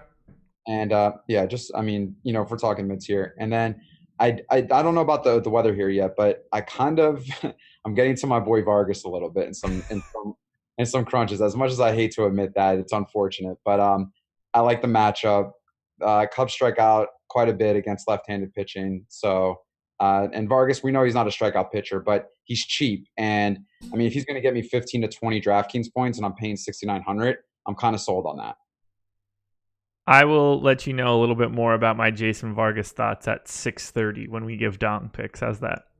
I could already imagine what's coming. This mid tier is really interesting, though. I mean, from Flaherty down, depending on what you want to say about Bumgarner, Mckay, Canning, Quintana, May, Zach Gallen in cores, but good at the very least. Vargas, Yamamoto, Fried. There's like legitimate options up and down this middle section. Are there any options for you all the way down? Anybody you're trying to pay to the bargain basement for? Yeah, I find myself getting to a lot of Thomas Pannone tonight. Okay. Yeah. His ownership has fallen dramatically from where it was this morning, which is appealing to me. Yeah, and I'm kind of confused on that just because, I've read some articles that are saying that he's going to be the primary pitcher tonight, that he's going to get a lot of time in there. I don't know if something has changed, but that was just like over an hour ago. So, and the thing is with Pannone, you're getting a 4,600 pitcher that does have strikeout upside against a team that's horrible against left-handed pitching. Yeah. So, and there's strikeouts there. So if I'm able to get a pitcher in that situation and maybe pair him up with like a Boyd, Texas strikeouts almost 30% of the time against lefties. And you're telling me that there's this guy that's 4,600 that could have the ability to get maybe 4 or 5 strikeouts, maybe 3 or 4 innings, possibly. I kind of like that. And I feel like he's in a better spot than maybe a lot of those guys that are in the 5,000s and 6,000s potentially. I don't disagree. Alex mentioned Joe Ross on the deeper dive. He's a guy that's been popping up for me as well. I think that's going to happen again when I run this next crunch. We now have every lineup except for the Angels. So just given how many lineups we have, I'm probably going to start crunching kind of soon. Joe Ross is a guy that I think I'm going to get, but Pannone is the second guy. 4,600, it just opens up a lot on DraftKings for you as an SP2 to be able to grab somebody there. And he's not the absolute 100% worst guy in the world, and that's kind of all I need at 4,600.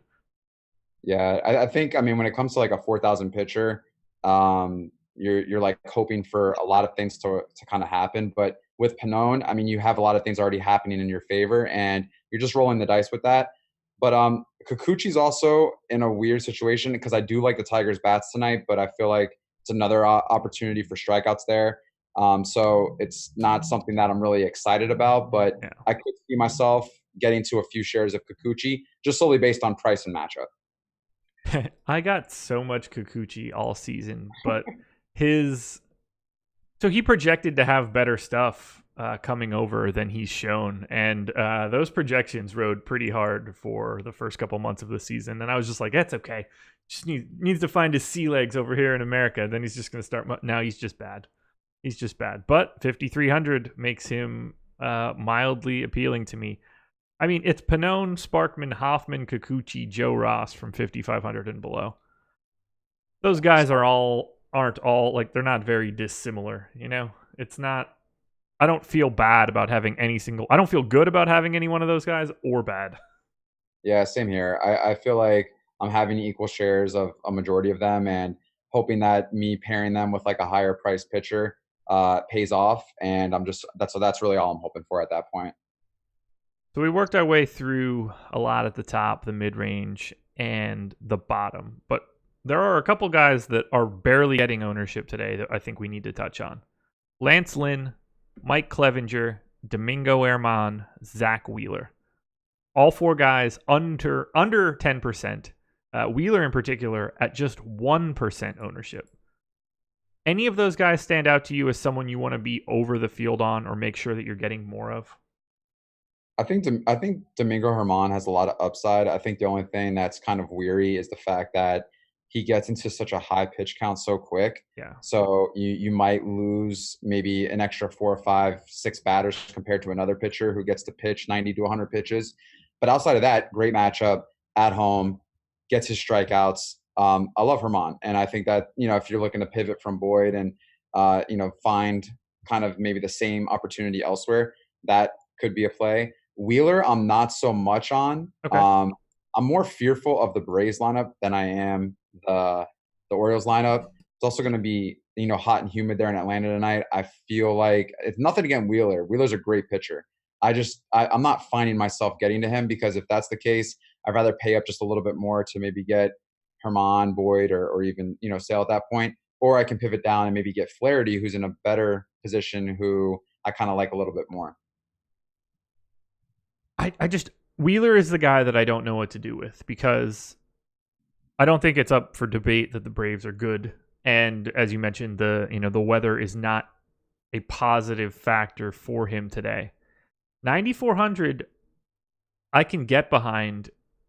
And if he really is 1% owned and just completely ignored on this slate, then I think I do like him more than Jack Flaherty at 20%. I like Jack. Like, I have Jack Flaherty projected for more fantasy points. Alex has Jack Flaherty significantly ahead of Wheeler, but I'm not sure that Jack Flaherty should be owned 20-1 compared to Zach Wheeler. And that's the only piece that has me interested. Like, maybe like a smaller field single entry contest where if Jack Flaherty's in the 15 to 20 range, you can still go to a sort of chalky stack combination and just go to Wheeler as a priority instead of Flaherty. I kind of like that construction. I actually kind of like that call. That makes sense from a contrarian standpoint of view. Wheeler would make a lot of sense, but in like my overall grouping of lineups, he's just not showing up as much. Right. And maybe after you saying that, there's probably, I don't know what the reason is, but if you can get a high strikeout upside pitcher, at 1% owned, I mean, that's a totally different kind of story. And he's at 9,400, which is rather cheap than normal considering his price. So yeah, that makes a lot of sense. Yeah. I guess I like him more if I'm manually building lineups. I don't get the sense that he'll just show up in optimizers with any sort of volume. Yeah, I like the call for single entry. I would probably put him in a single entry, just because not many people are probably even going to be on him. He won't be owned, and if he goes off, I mean, you're looking at maybe owning one of the highest point per dollar pitchers on tonight's slate that goes off. Right, like if he goes for 25, a relatively normal, like that could be valuable, especially if he beats Flaherty. It puts you in a decent spot. So this was my big hot take earlier. Well, not that it was a hot take. It was just sort of what was coming up. I got like no Chris Sale on my crunch this morning when Laffy and I closed out the show. And at that point, I had removed Garrett Cole in that game and had put in Dustin May. So I ran it as if it was real. And I was getting to like 2 or 3% Chris Sale. Am I crazy? Because it feels crazy to not get Chris Sale, especially on a day where he's getting ownership. No, I don't think you're crazy. I just think that I think the way that it's happening right now is we really don't know what to expect out of Chris Sale. Yeah. It's like there's no in between, it feels like. You're either getting a bunch of strikeouts and a shutout, barely giving up hits, or you're just getting someone who's going to get rocked. So it's just really annoying. I think that inconsistency is allowing him not to show up as much as usual when crunching or when constructing lineups. So I think that's kind of where we're at with him. And I mean, it's not like the Indians can't hit. Indians have a lot of power in that offense. And to be quite honest with you, there are some Indian bats that I like tonight that I feel like are priced fairly well and kind of maybe in a great matchup, to believe it or not. Yeah, Alex mentioned him. I mentioned him earlier today. I have a large amount of interest in Franmil Reyes in one-off situations against Sale. Yeah, I like Lindor in one-off situations tonight too. Oh, yeah. I'll roster Lindor at any point in time. Franmil Reyes today, 3,300 on DraftKings. Yeah, it's way too low. I mean, Sale gives up righty power, and that's pretty much all Franmil Reyes is. He's just like a 6-foot-tall righty power machine. I have no idea how tall he is. He could be 5'5" or 6'5", and I have no idea. No, he's a big guy, man. So yeah, he's definitely in a position where at that price, it's kind of foolish not to have some shares of him, because you're looking at power at 3,300 on DraftKings. It just doesn't make sense. I'm going to try to take a look and see if anything else stands out on some of the other sites. So on FanDuel right now, ownership in double digits for 4 separate people: Sale, Boyd, Lynn, Dustin May. Man, Gingergaard being the chalk is really blowing my mind. Gingergaard, it's hilarious. That's the greatest nickname I've ever heard in baseball. It's fantastic. Love it. I desperately want him to somehow get to the Mets or get Syndergaard to the Dodgers so they can be like some sort of like little buddy cop comedy. I love that. Nothing else really standing out. Do you have Is there any way that you get to Zach Gallen? I would have asked this question of, is there any way you get to Zach Gallen or John Gray? But now this question is not as interesting as of 2 hours ago. I think Zach Gallen just appears based on just fitting in maybe some lineups, maxing out the mini max. I mean, other than that, he's not someone that I'm focused on or that I really have an eye for tonight. Yeah, I get to pitchers in cores probably more than most people. Today is not that day. And that, which is weird because today is a day where I think Zach Gallen is actually good. And then today is the day where I just don't get that. Really, especially now that Gray is out and that title. Ooh, go ahead. I didn't hear you. No, I was going to say, you really like Gallen tonight. I will have no more than 2 or 3% of him. I wish I liked him more. Gotcha. I mean, there are days where I get some real scrubs in cores just because they don't have any ownership. And now today, when there's an actual non-scrub starting, he grades out. Like, I don't get it. There's just too many other guys around him. Pitching was a little bit more loaded when I woke up this morning, but there is a lot of talent from 7K up, including 1, 2, 3, 4, 5, 6, 7, 8 legitimate guys. Like the top 8 most expensive guys are all, I think, very legitimate pitching options today. Yep. From Lynn to Bumgarner. I wouldn't be shocked really if any single one of those 8 guys were the leading scorer on today's slate. I could agree with that. Like, I mean, Bumgarner's in San Francisco. At no point would I be shocked if he threw like a complete game shutout because that park is just, it's kryptonite to offense. He's also in a nice matchup. For sure. Kind of going overlooked right now. So you're looking at a guy that he could easily, like you said, pitch a shutout, complete game. I mean, or just put in 7-8 innings, 7 strikeouts. So it's interesting. A lot of interesting situations with pitching now after probably earlier this morning. So we just got another ownership update, which is going to be the impetus for me to start crunching before we get into dong picks at 6:30. Once again, hit the like button, subscribe to the channel, hit the notification bell, all the good stuff for us. We're churning out a ton of content right now, whether that's golf, football. I'll have an MMA video up later this week. Obviously, the constant stream of baseball content that comes out never stops around here. Now is the perfect time to like and subscribe. Anything interesting? So Boyd is at 25% on DraftKings right now. Crept back up just a little bit. But I think I'm going to run my crunch. I'm not super worried about the Angels lineup in that I don't mind pivoting off of one, and there's enough games today that I kind of like getting one in at least a little bit early. Mm-hmm. Are there any other pitchers that you would like to touch on? Anybody that we missed? I think we pretty much covered it all. Looking at it now, there's really no one else I could say that I have interest in or that I would want to cover. I think we handled it. Okay. I have a sneaky suspicion that one of these guys at the top that I don't really have is going to be the guy that just absolutely kills me. Whether that's, I don't know, Lance Lynn maybe, all the way at the top. Wheeler now at 2%. But Chris Sale now into... So we have 3 guys over 20 on DraftKings. Sale, Boyd, Jack Flaherty. 2 guys teetering on the edge, Dustin May, Max Fried.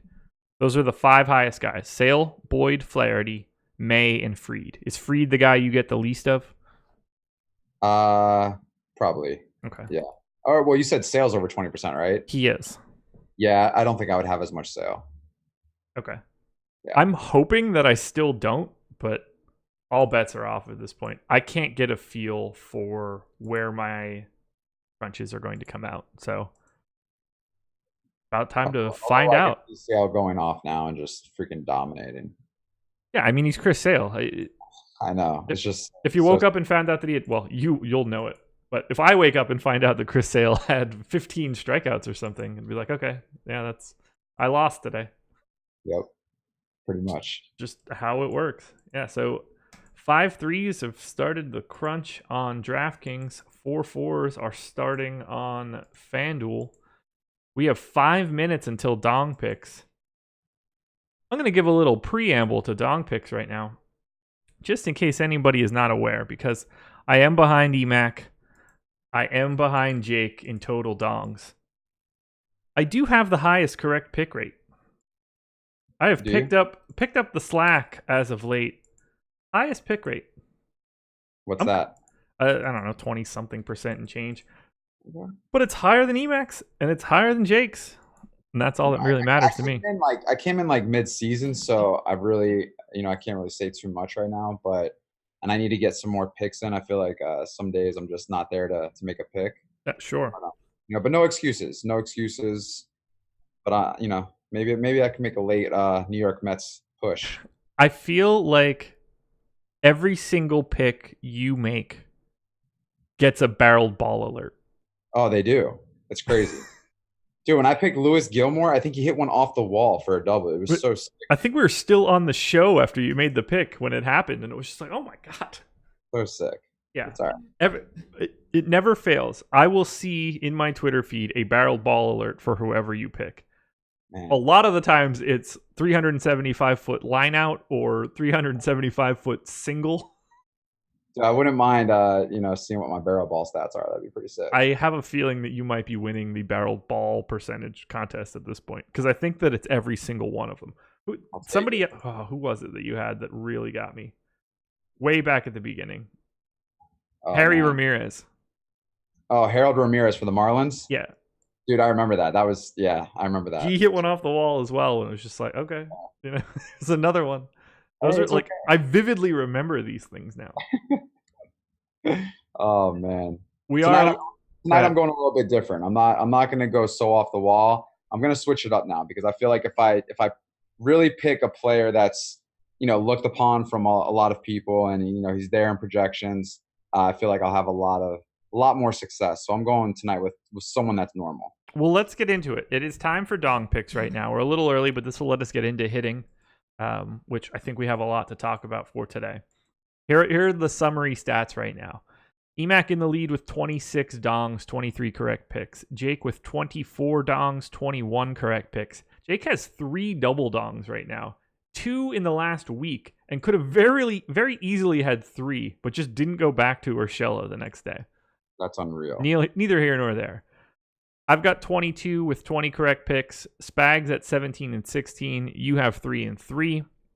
But all that matters, 23.8% correct pick rate, the number 1 rate of all 5 of us. I'm a genius, everybody. It's hard to be so humble on the show, but here we are. Oh man! So you have your pick ready in the chamber. Go for it. No, you're really you're doing a strong flex right now. So I want you to go ahead and go first. I feel like I need to give you the respect since you have the best percentage of everyone. That's fine. I will happily take it. And I don't get the sense that you are taking this guy either, so I don't think that I'm going to be stepping on your toes. Okay. This is a tricky one because technically speaking, I have a guy slightly ahead of him from the same team, but I'm not taking Chris Bryant. I am taking Javier Baez. I already knew that was your Dom pick. I already knew it. Crushes lefties. I knew when you said it was from Chicago. I knew it was Baez. Not a bad pick. Kind of like it. I'm down with it. Okay. I'm going with the Judge. I'm going with Aaron Judge. I like it. So you got to get the monkey off his back. He hasn't hit a bomb in quite a bit of time now. Means has been all over the place since the All-Star break. Not the same means that we saw, the All-Star means that everyone thought. So, yeah. Big night tonight for Judge. Emac about to make his pick. I see Emac is typing. Looks like I know. He's going to go with Hunter Renfroe. I'm not looking at it right now. I want to see who it could be. He won't take Gary Sand. He might take Chris Bryant. That wouldn't shock me. I can see that. I don't know who the cover guy was on Spotlight Hitters, or it would have been him. I'm gonna say that he goes with Bryant. He went Keston Hiura. Whew. Yeah. Okay. Didn't see that one coming. That's interesting. By the way, I don't know if I said this out loud. Aaron Judge is second in my home run model today. Nice. Keston Hiura is 56th, which is really not that bad on a 14-game slate. He's 56? Yeah. Gotcha. So Emac in for Keston Hiura. Spelled hero with a J for some strange reason. That's not at all going to be correct. I don't know if we're going to get anything from Jake today. Nope, Jake already is typing, so never mind. Manny Machado for Spags. Okay. And yeah. Machado coming in 28th in the model. Max Muncy going for Jake. Where's Ian Happ on your model? Ian Happ is 60th. Gotcha. And then who did we miss? Muncy. Muncy is 41st. I like every pick. I mean, obviously I like my own pick most, but I do like every pick. I'm hoping I'm the only one, but I don't get the sense. I think we're going to see maybe 3. Wouldn't shock me today. 3 bombs? Wouldn't shock me. We need to keep Emac away from the bulk bombs. The 3 that he got from Nelson Cruz are going to become really problematic in the long run. So basically, I have to play everyone from the Dom picks on my team for one of my teams. I think that stacking our Dong picks today would be an interesting way to enter a contest. Man, I think I'm going to have to do it just to see what happens. Because if that's the case, you're looking at a first place team, that's for sure. Oh, yeah. Yeah, if you get 5 dongs right as what amounts to one-offs, I think you're going to be okay. Now, I could never do that. I would get it all wrong. But that's the kind of lineup that ends up winning a contest. It makes it really hard to be profitable long-term playing like that. But in a given individual contest, I get it. I like it. I like the call. Now I am officially starting my crunches. I had to make a little bit of an update. I burned 250 lineups that I already crunched, but what are you going to do? So let's talk about hitting. The ownership on the Cardinals has come down. They are no longer the chalk stack. The chalk is split between 2 separate teams, the New York Yankees and the Arizona Diamondbacks. Are you on both of those teams? Any thoughts either direction? Yeah, I mean, to be honest with you, the Yankees, it's like this is nothing new. They're highly projected every night to be one of the top stacks, as they should. And it's just crazy because, I mean, you got people up and down the lineup that are just attacking. So if it's not LeMahieu, it's Romine. If it's not Judge, it's Maben. It's like, it's just very weird how this Yankees team is just continuing to fire so many runs. Yeah. But their matchup is really good tonight. I mentioned earlier, Means, he has over a 7 ERA ever since the All-Star break. And for some reason, I read this article where Means' pitches are just hovering over the plate now for some reason. They're saying that his command is just completely out the door. Before the break, they were talking about how many inches he was just dead on of pitching on the outside corners, and he was so precise. And ever since, he's just so inaccurate, and batters are just eating him up alive. So it's not a team that you want to try to find your groove against, especially a team that's so hot. So Yankees for sure. And then I'm not gonna lie, I didn't like the Diamondbacks as much against Gray. Now against Hoffman, now I just had to change my whole theory on tonight's slate because of that pitching change. Yeah, I also did not like the Diamondbacks. They were like my 12th, 13th, 14th ranked stack. They jumped all the way to 5th once that change was made. I don't get the sense that I'm going to go over the field. I still am not a gigantic fan because of the ownership, but I'm not going to be able to avoid them today. Mm-hmm. And I share the same sentiment on the Yankees. They are the top team for me. They are the top team in Alex's top stack tool. I can't imagine not having them. Yeah. Who's the team that you like the most that isn't getting any ownership today? Man, that's a really good question because I did somewhat like the Twins earlier today. Oh, you're speaking my language now. And and it's just crazy to me because they're not getting any love whatsoever. And there's a lot of hype about Anderson tonight from Milwaukee, but regardless if Cruz is out of the lineup or not, they're still a talented hitting team, and there's power there. They're one of the best right-handed hitting teams on the road in baseball, and it's just interesting. So aside from everything, I do like them. I know their price points are just nothing to really be excited about as far as how much they cost, but Minnesota is someone that's kind of intriguing that no one is on. That's could be that possibility of them going off. And then outside of that, I do like the Cleveland Indians tonight in all facets. I think this is an interesting matchup. I know it's against Sale, but cheap bats. Framil Reyes is at 3,300. Lindor is pretty cheap compared to not being over 5K. Yeah, so I would probably say those two teams as the ones that are kind of not being looked at that maybe have the potential of going off. Yeah, so the Twins are a team that I'm going to be on pretty significantly.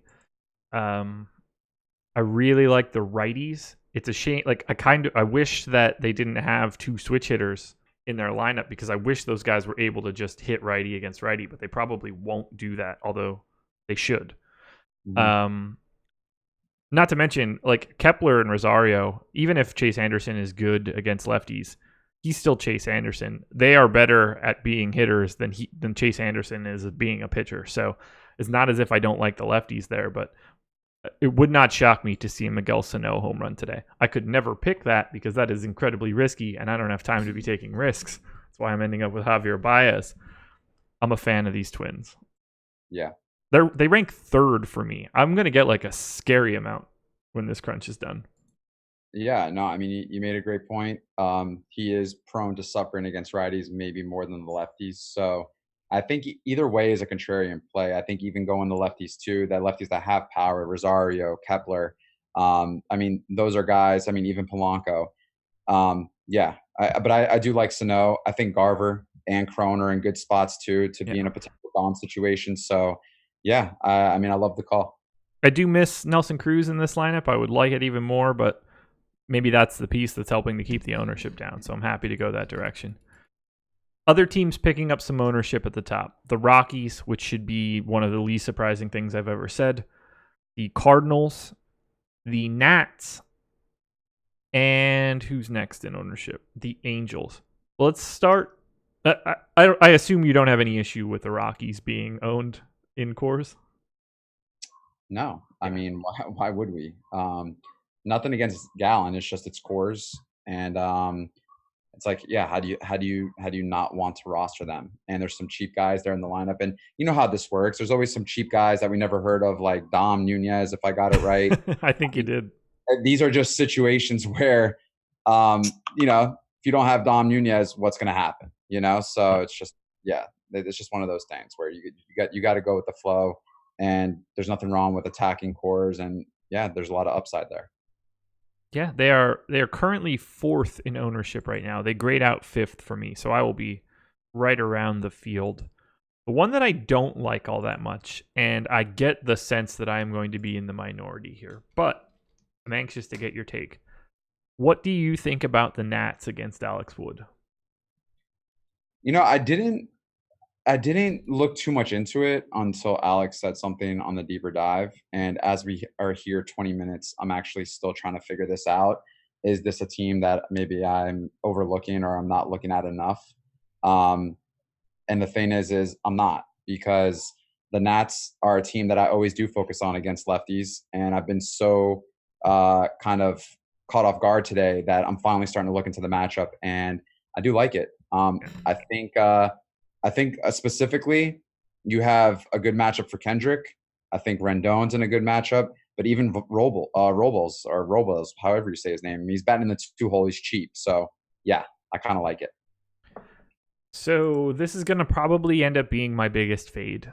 They are second in ownership on FanDuel right now, fifth on DraftKings, but everything's pretty tight at the top. They are 15th for me, and that's a massive gap, to the point where I wouldn't be shocked if I have like 1% total of the Nats. I do want to go to the top stack tool and cross my fingers that that's a good thing for me, but I'm not entirely sure that it's going to be. Washington. Okay, so they are showing up as highly overowned in relationship to their top stack percentage, but we did get a recent update.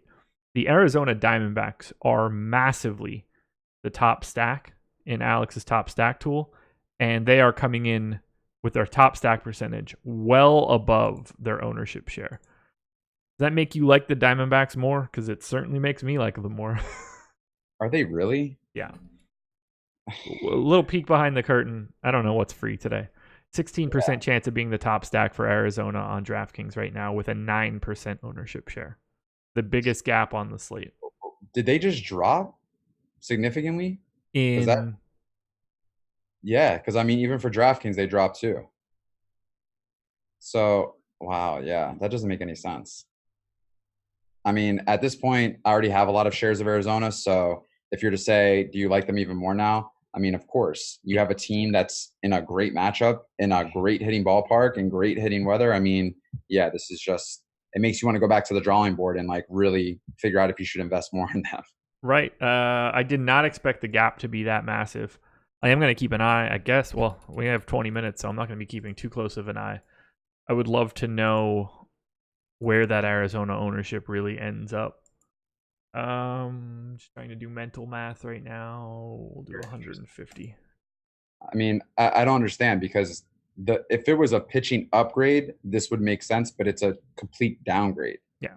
They've basically, from what I looked at before, they've like more than doubled their chance of being the top stack, and their ownership now is under the 10% threshold.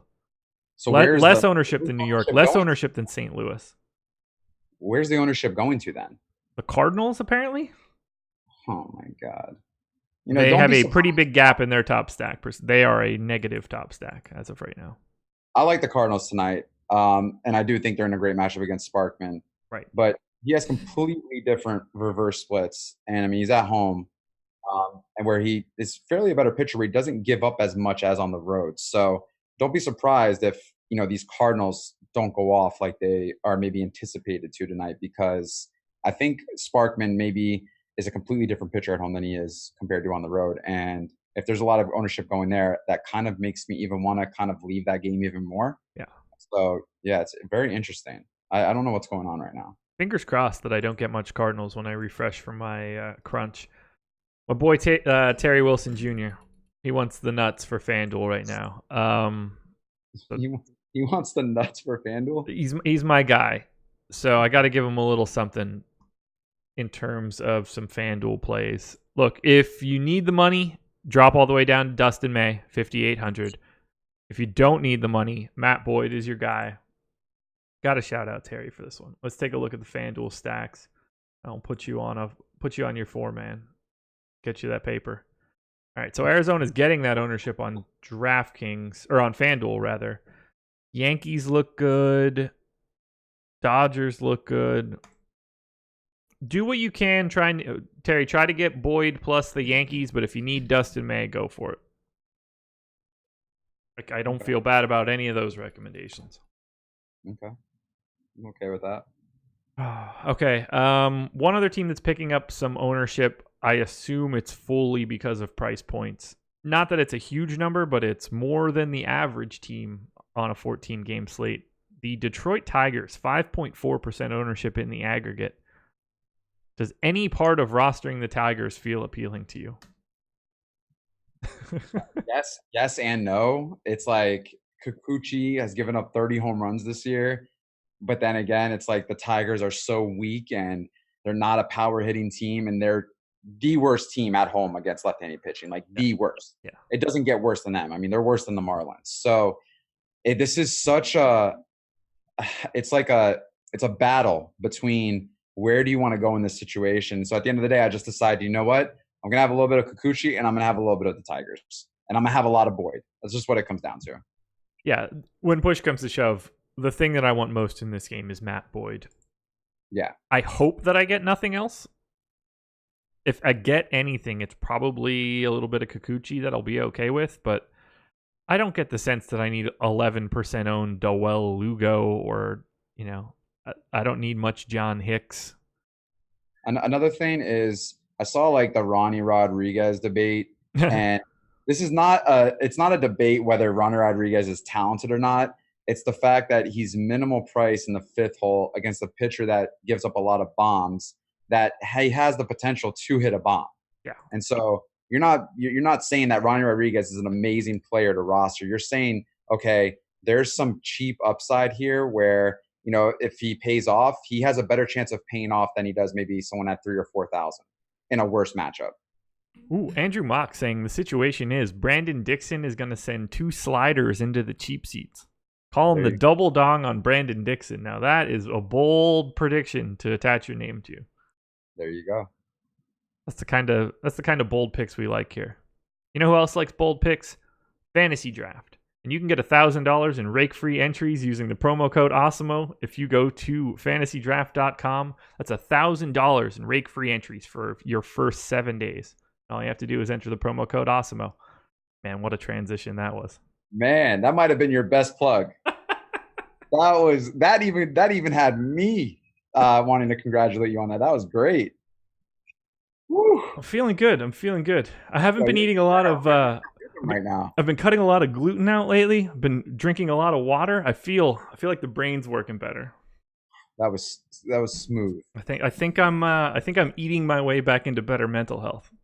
There you go. That's all it takes.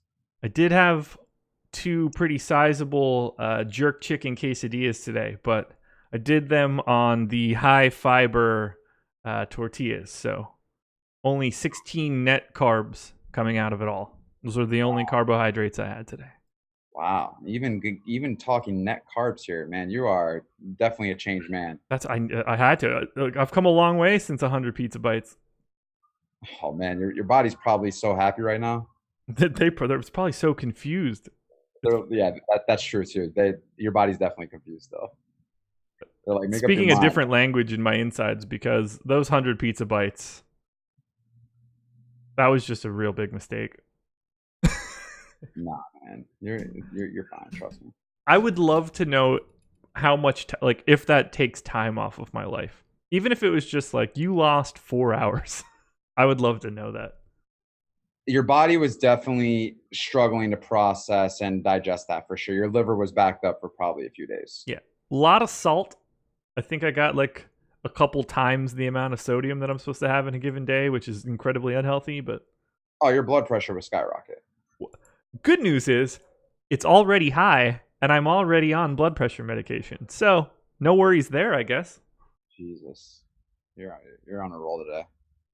You got to do what you got to do. Love it. Okay. Love it. Any individual hitters that you were looking at earlier today? So separated from stacks, just guys that are standing out to you. Individual hitters, man. And if the answer is no, that you don't have any, that's also a very reasonable answer. This is a I would say broad Judge. question. I would say Judge shows up a lot as a one-off for me. Okay.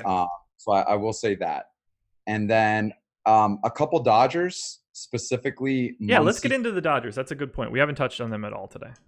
Yeah, I mean, this is a matchup that I wish I was focused on a little bit more, but I'm not, and that's why I do have some one-offs. I feel like Muncy and Bellinger are fair one-offs that could definitely take Yamamoto deep. As a whole, I wish I was getting more stacks of them. I'm just not. Okay. But I do think that it's fair to say don't overlook the Dodgers tonight and make sure that you have some shares of them, especially if you're multi-entering. I think there's some good possibilities there of them going off. So looking at the Dodgers, they are getting very little ownership. They're middle of the pack in the aggregate. We're looking at something in the 2% range, right around average. Only Jock Peterson is really getting any sort of volume. I'm probably going to get a little bit more Dodgers than the field, and that is rarely a problem. So Jock, Muncy, Bellinger, Corey Seager. I'll never have a problem getting like Justin Turner. Just because this game is in Miami and like Yamamoto is okay, I have way more interest in the Dodgers than what they're sort of getting. Only Bellinger north of 5K. I mean, they are very discounted for this matchup today. Yeah, I mean they are, and it's frustrating because there's so many other great matchups. But I have found myself kind of pairing them up with the Diamondbacks in some situations. Mm-hmm.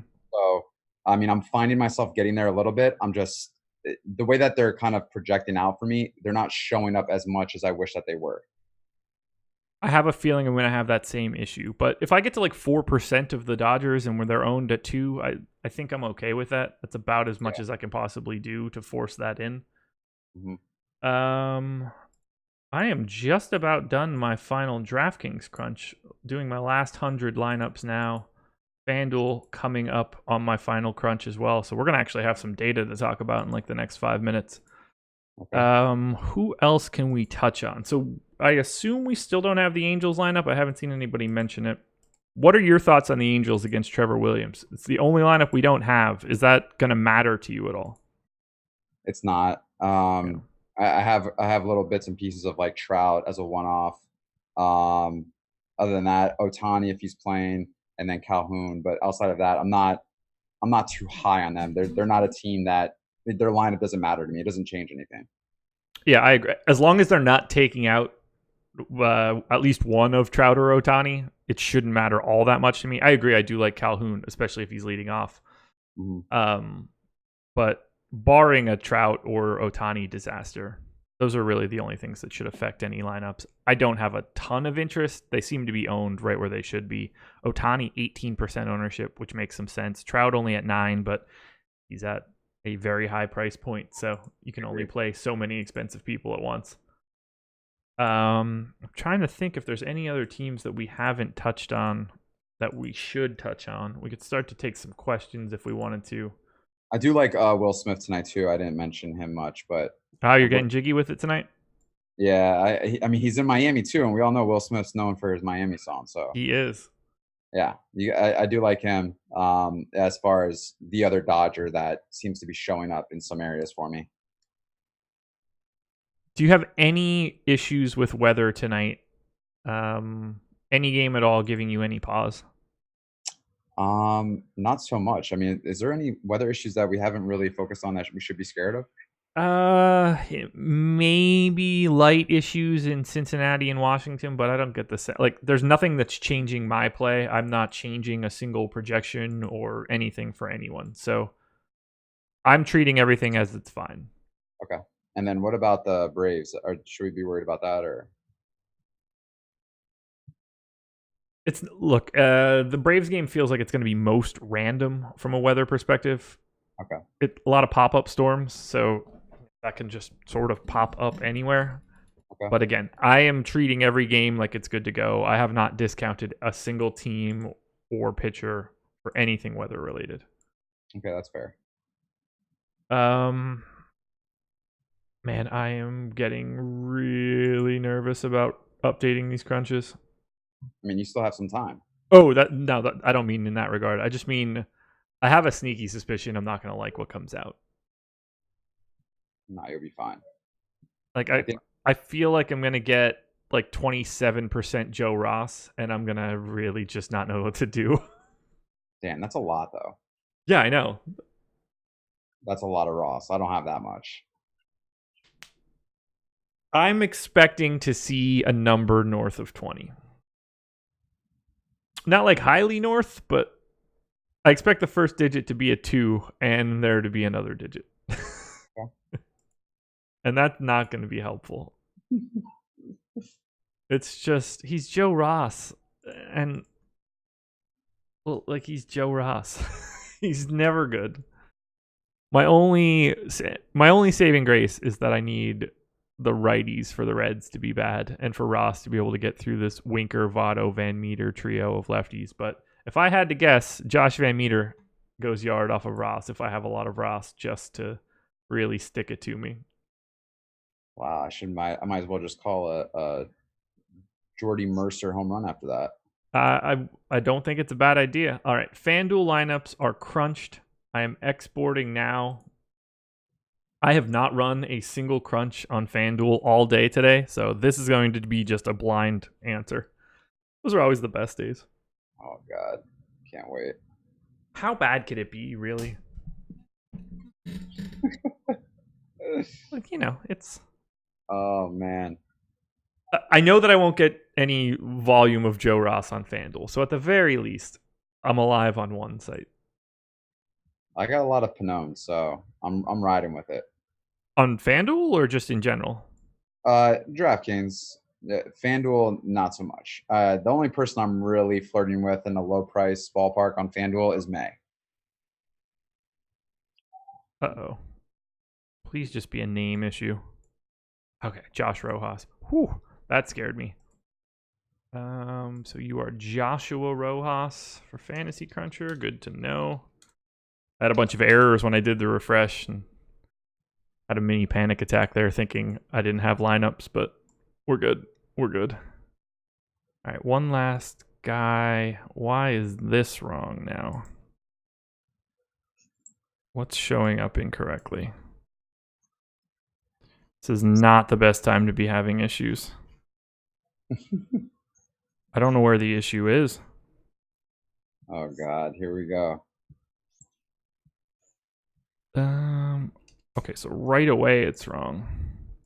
It's always good to know. Oh, no wonder. I don't Got need a lot of Mckay showing up.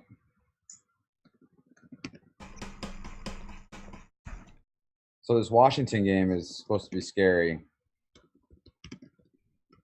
How scary? I don't know. I mean, right now. I mean, I have to go into my own Doppler radar and see for myself and see what's going on. I mean, I'm playing it straight up, but are you seeing something that's not as appealing? I honestly feel like there's no threat. I mean, I'm looking at it right now, and there's nothing that even comes close to being scary till about 9:24, and even then, it doesn't show it hitting Washington D.C. So I'm going to go ahead and say that I'm not scared. I'm not going to change my ownership based off what I'm looking at here. Okay. So. Oh, I see what my issue is. Looking up, I need to add a T to every one of those numbers. That's going to be not fun. Can I do this fast enough? I changed the formula today in my sheet. Not that anybody cares about this, but I linked to the wrong cell, and it's making me have errors right now. But if I'm lucky, I think I figured out the problem. I'm sharing a Nice picture of the radar, so that way, people are scared. All right, now I officially have my lineups in for FanDuel. Okay, hitting exposure does not look bad. Pitching exposure, way less Matt Boyd than I was expecting. Only 5%, 31% Dustin May. I'm gonna run with that, I think. All right, 5% Boyd. That's interesting. I know. That is not something I would have expected. It's really scary in my opinion. 7 minutes to go, by the way. If you don't have your lineups in, or if you're not prepped yet, now's probably the time to do that. I'd be scared if I were you. Oh, wait, about the amount of Boyd I have, or just getting my lineups in? Yeah, about the amount of Boyd. Yeah, I don't entirely disagree. But what is it? Different strokes for different folks. Exactly. So, I'm okay with that. I think I'm going to be okay. But me, on the other hand, I would probably want a little bit more Boyd. How much Mckay do you have, by the way? Just out of curiosity. On FanDuel? DraftKings. FanDuel, I have 9%. I haven't refreshed DraftKings yet. I want to put my put the final bow on FanDuel here. Top stacks: Yankees, Cubs. Kind of just looking like the public. Under the field on the Rockies, over on the Twins, over on the Rangers, over on the Dodgers a little bit. I'm gonna roll with that. I'm gonna roll with what I've got here on FanDuel. So feeling good there. Saving just in case. Highly recommend everyone always saves frequently. There's nothing worse than not saving and realizing that everything that you just did has gone away in a negative manner. Who is saying that? Oh, people don't save enough in Excel, man. I change my settings so it saves automatically every minute. I get lazy, you forget about it, and all of a sudden it's just you don't have whatever you did for like the last couple hours. All right, I'm gonna refresh DraftKings now. Here we go. All right. I'm super nervous. Although at least I ran dummy crunches for DraftKings earlier today, so I don't have to worry about them being crazy. Or at least I don't think so. Okay, top stacked Yankees and Cubs over the field on the Twins, over the field on the Orioles as of right now. Didn't expect that. Don't love it. Gonna knock that down, bump the Twins. But otherwise, I'm very happy with where I'm at. A little bit under the field on the Diamondbacks. Scares me a little bit, but I am still on Coors. I like it. I could live with this. Field on the on the Orioles. I am over the field on the Orioles right now. I'm rectifying that scenario right now. Oh my God, what is going on? Yeah, it's not a good thing. I don't want it. It'll be fixed. One little bump down to the Orioles, one little bump up to the Twins, and then I am just ready to go. Yeah, there's a lot going on there. Yeah. Just gotta hope that this sheet doesn't die on me. I built out a sheet and I keep kind of patching it, and now it's become really, really, really slow and problematic in these scenarios. Who's on the sheet? No, just like all of the formulas and stuff that I have going on. When I try to make changes, I've run it into the ground. I've outsmarted myself a bit. All right, so I'm gonna paste in my FanDuel line. Do you have your lineups in? I do. Okay. I do. I'm fixing up one, but yeah, everything is pretty much lock and loaded. Okay. So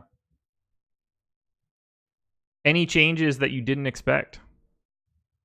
yeah, I keep flirting with a little bit of Washington right now. Okay. Yeah, I keep flirting around a little bit, but nothing too crazy. I mean, I get it. There are individual bats I like on the Nats a lot more than I like them as a top stack. Yeah, agreed. Alrighty. FanDuel lineups are loaded into the template. DraftKings lineups I'm going to go with now. And we'll hash out the exposures in a bit. I'm neutral to the field on Boyd. I don't have Sale. 19% Joe Ross, by the way. 15% Brendan McKay. That I am happy about. Gotcha. I can't be mad there. Let's get these DraftKings lineups in before I freak out, and then I can fill everybody in on where I totally stand. Pitching went a little bit different than I was expecting. I got way more at the bottom than I ever would have thought I would. How much Pannone? That's a good question. I didn't notice it. Something in the teens? We'll know in 1 second. Just clicking upload on FanDuel and DraftKings right now. Pannone 12. So not in the teens, but knocking on the door of teendom. Okay. The preteen. It's a bad joke. Joe Ross 19. Eric Lauer, your boy, 13%. Not bad. 26 to Fried, 29 to Dustin May, 15 to Brendan McKay, 9 to Griffin Canning, actually, which I think is kind of interesting. Neutral to the field on Madison Bumgarner, 16% on Flaherty, 23% to Boyd. Just little tiny bits of Lynn, Clevenger, Sale, Ehrman. 4% Wheeler, so I kind of called that one earlier. Biggest fade of the night, though, will be the Nats. Oof. Yeah. I do not have much of the Nats. And if any of the Blue Jays, Mariners, Indians, Pirates, Mets, Royals, Giants, or Marlins go crazy, well, I don't really have those guys. Go Yankees, go Cubs. Go Kikuchi, right? I've got so much Twins on DraftKings, but I am not mad about that at all. Do you really? Yeah. That's not bad. 22 5-man Twin stacks. Wow. Yeah. Okay, that's a lot. Yeah. Joe Anderson in YouTube chat says baseball is a dying sport.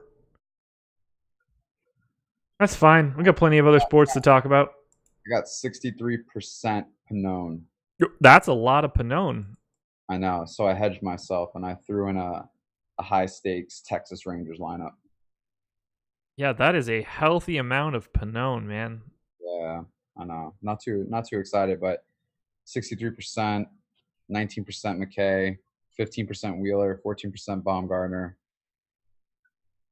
Who is your most owned hitter? Ooh. Do you have the ability to tell me that quickly? Yeah, I have the ability. Jake Lamb. Okay. Yeah. Jake Lamb. a sickening amount of Diamondbacks. we are locked. So if you didn't like that, 81% Ram, 78% Dyson, 74% Walker, 73% Avila. Yeah, it's a Diamondbacks type of night, I guess. Yeah, go D-backs for you. My most exposed hitter, Chris Bryant. Second most, Gleyber Torres. Third most, the dong pick himself, Javi Baez. My most exposed hitters, Bryant, Torres, Baez, Sanchez, Aaron Judge, Castellanos, Gregorius, Trevor Story. Those are the guys that I want to have a lot of, at least. I mean, I'm not against it. I am trying to figure out how did I get 73% Avila, but I'll take it.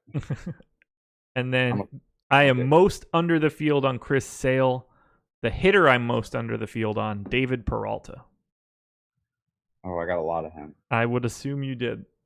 Yeah, he's up there for me. I'm all about it tonight. I like the Diamondbacks, so live and die by the Diamondbacks tonight. I'm totally okay with it.